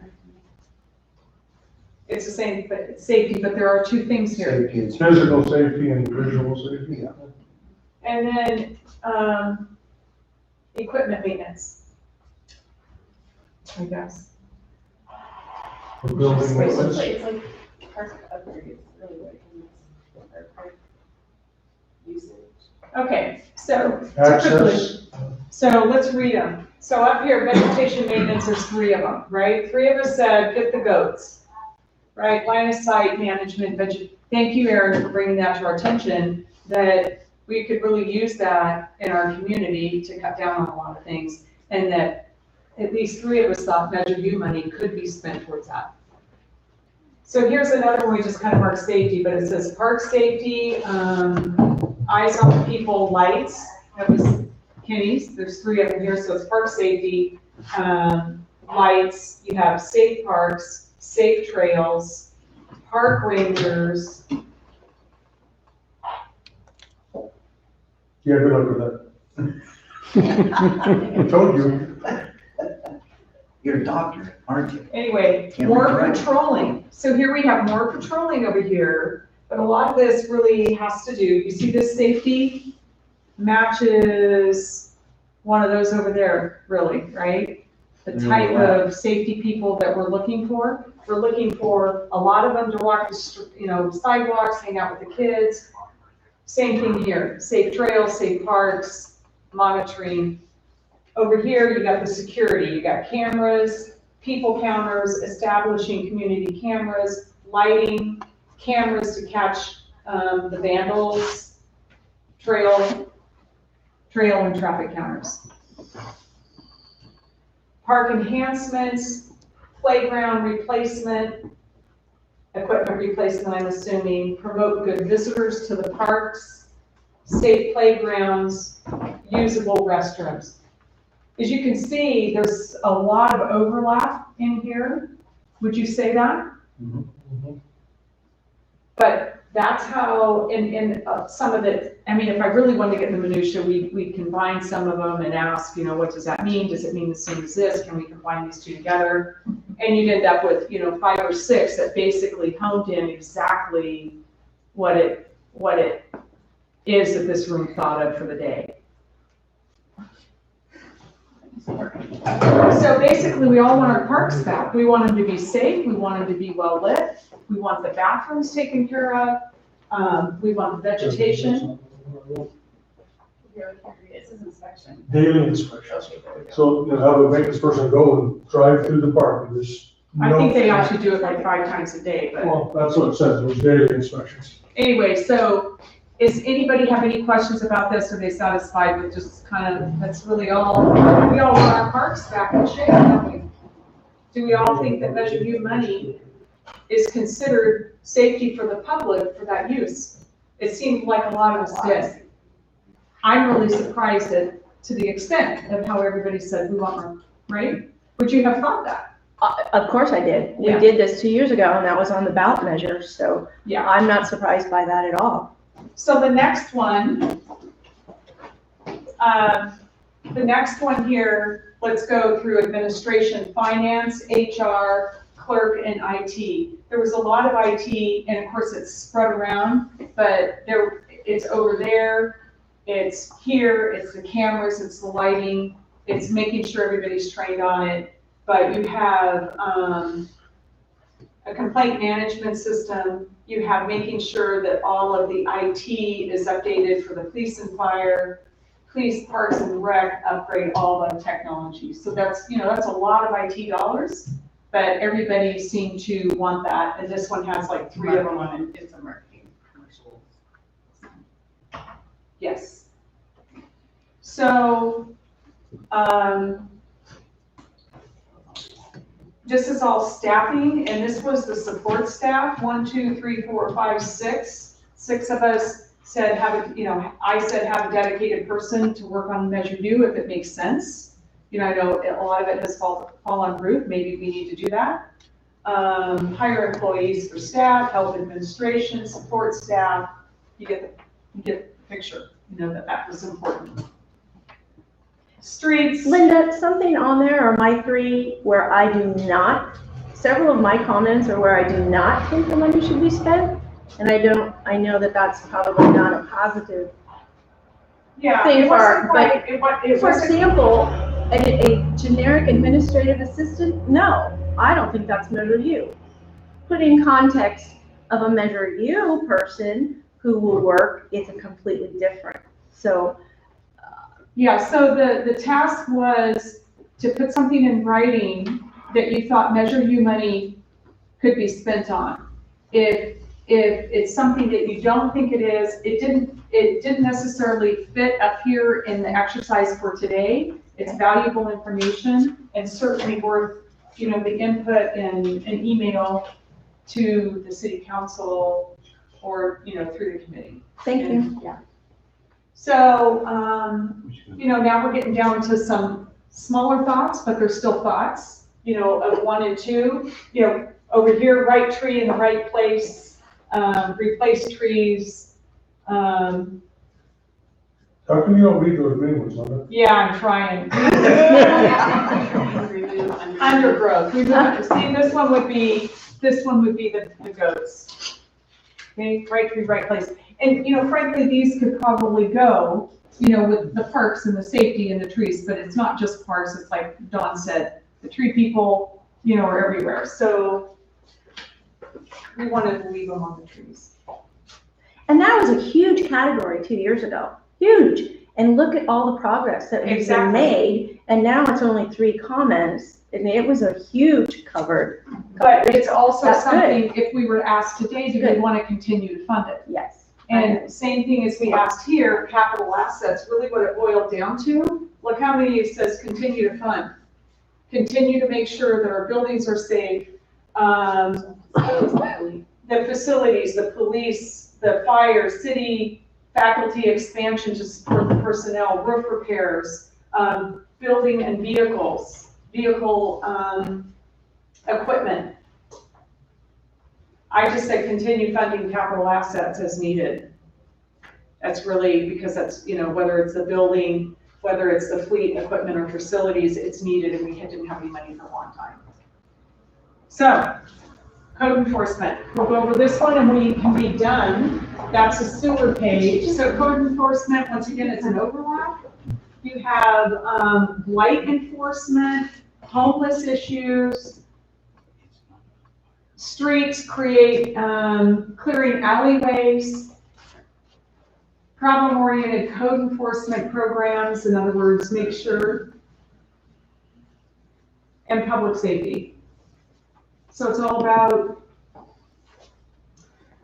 making sure code enforcement is probably following up on what, the police staffing, the programs and the staffing of the police. It's, it really is about, I think, what I've taken away from today, making sure that we have enough staff that's well-rounded, competitive packages, staff that's well-rounded as opposed to just a traditional policing force that maybe we're looking for more people.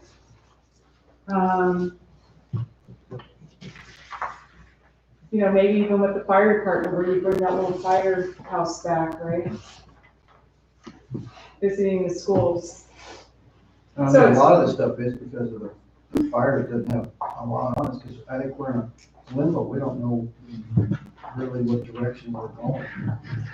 Well, and that's not, Well, that's not for us, for us today, but I understand that's what. But that was, I'm sorry, I'll speak up on this. That was kind of what we thought this was going to be about, was whether or not we believe the community wanted the 1% to go towards outsourcing our fire department. Not this. It's I hate to bring an air of dissent to it, but I was under the impression that was an area we were going to go with this, and we're not. I'm not following what, I mean, The question. This was a workshop for the entire Measure U, which is safety dollars for the public. And But it what includes got more this than the fire started, department. what got this started was because I raised a concern in the last meeting about whether or not Measure U dollars were intended to go towards outsourcing our fire department to CAL FIRE. That's what got this started. Kay and I got on that bandwagon, and so we scheduled this workshop. That's what got this started. So I was under the impression that the workshop is really, once again, for the purpose of what Measure U dollars are going to be spent for over the years. And it's not all slated for fire. I understand it. I understand it. But the issue facing the city right now, the big one, that actually went back to the 1%, had to do with that issue.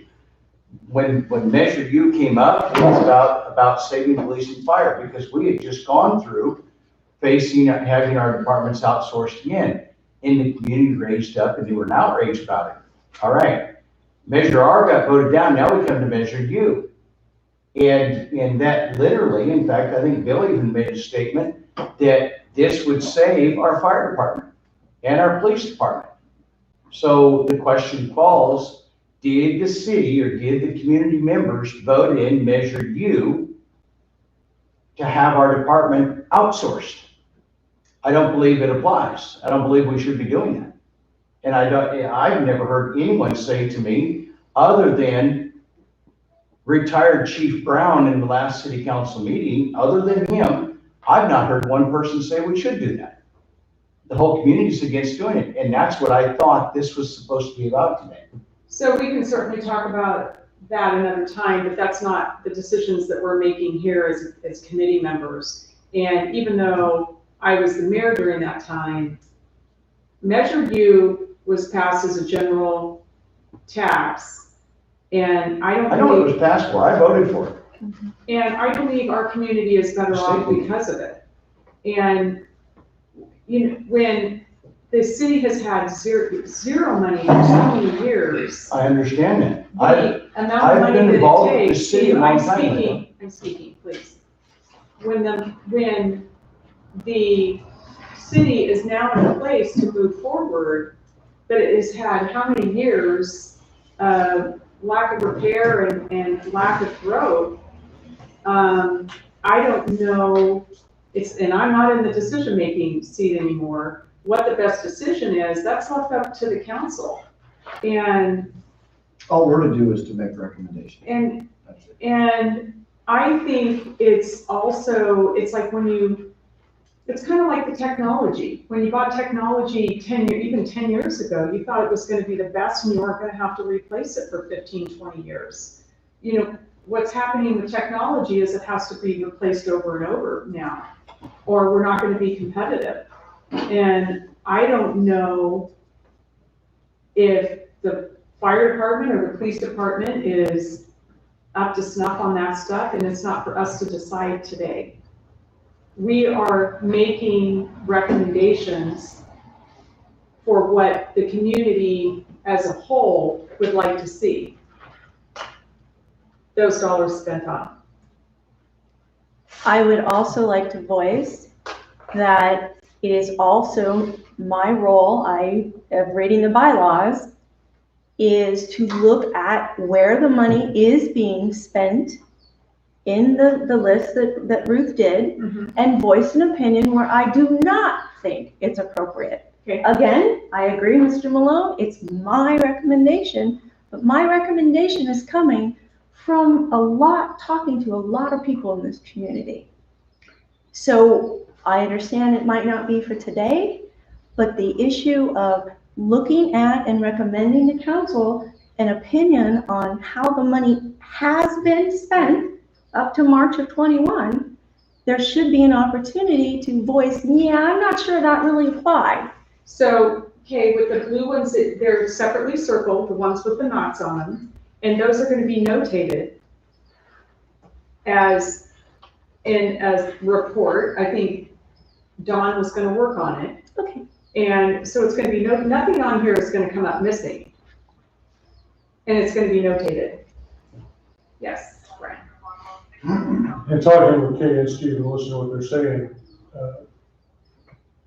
I think what they're looking for is for this committee to say, yes or no, is it appropriate to spend Measure U dollars to change from local to CAL FIRE? If they would like to do that, is there a way they can do that? We have a special meeting or put on an agenda for next meeting and then vote as a committee, so we can provide direction to the council that we think it is or is not appropriate to spend that money. So providing direction and giving recommendations are two different things. And if an individual tax voter has an opinion, but this committee is not the committee that's designed to make the recommendation or make a direction to tell the council yes or no. That's not what we're designed for. We're an oversight committee. And as I see it personally. I'm going to read from the bylaws, please. Provide recommendation to city council on whether revenues were collected, which obviously they're collected appropriately, and expended as approved in an effective and efficient manner. Right. There could possibly be a couple people that do not believe that the revenues are being expended in an effective manner. Right. Well, you're making an assumption though that the revenue has been expended. There has been no expenditure of these revenues for what your concern is about at this point. I mean. Well, I don't hear Kay saying it that way. What I'm saying is she's. There is a potential that they will be correct. spent. Go ahead. But I the mean, bylaws you right. quoted said expenditure. It didn't say the potential of an expenditure. It said expenditure.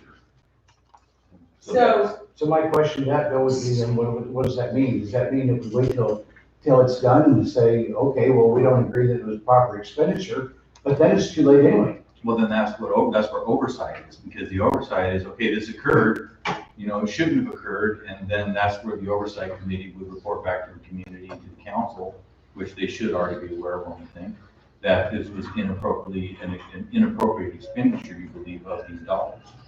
How about proposed programs to be funded? That sounds like a future.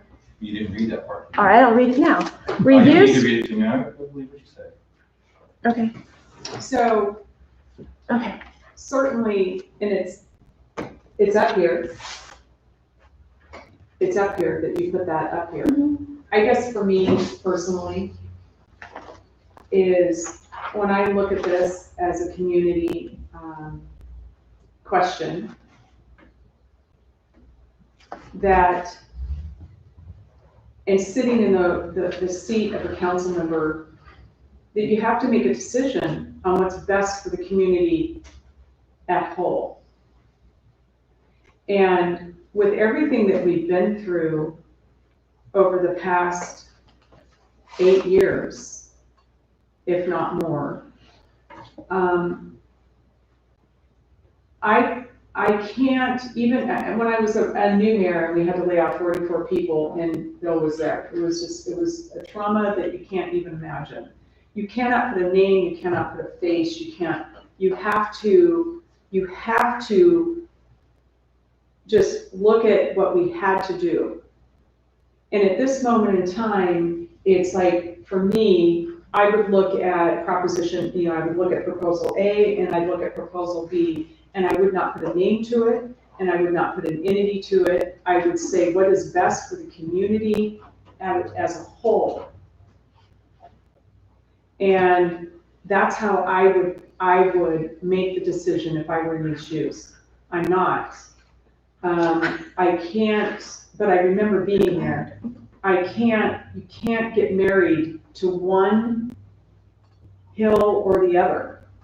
And you can't make it the hill you're going to die on, because there's going to be another one next week and another one next week. And it really is a difficult decision. And I am grateful it's not me right now. But, and I understand the connection, but sometimes you just have to say what's best, what's the safest avenue at this moment in time for the public as a whole. And that's unfortunately how you have to look at it when you're in that seat. With that, is there any other questions? Because we need to wrap it up. We're past time, it's 12:22. All of this will be probably rolled up in one, and then they will put it into a thought process. I'm assuming it will get back to us in some form of an email, so we can all see the work that we've done today. And I'm sure the council will chew on it. Kay, if you would like to make a presentation to the council when this is all done, I'm sure they would be grateful for that. I don't need to be the one. All right, this meeting is adjourned.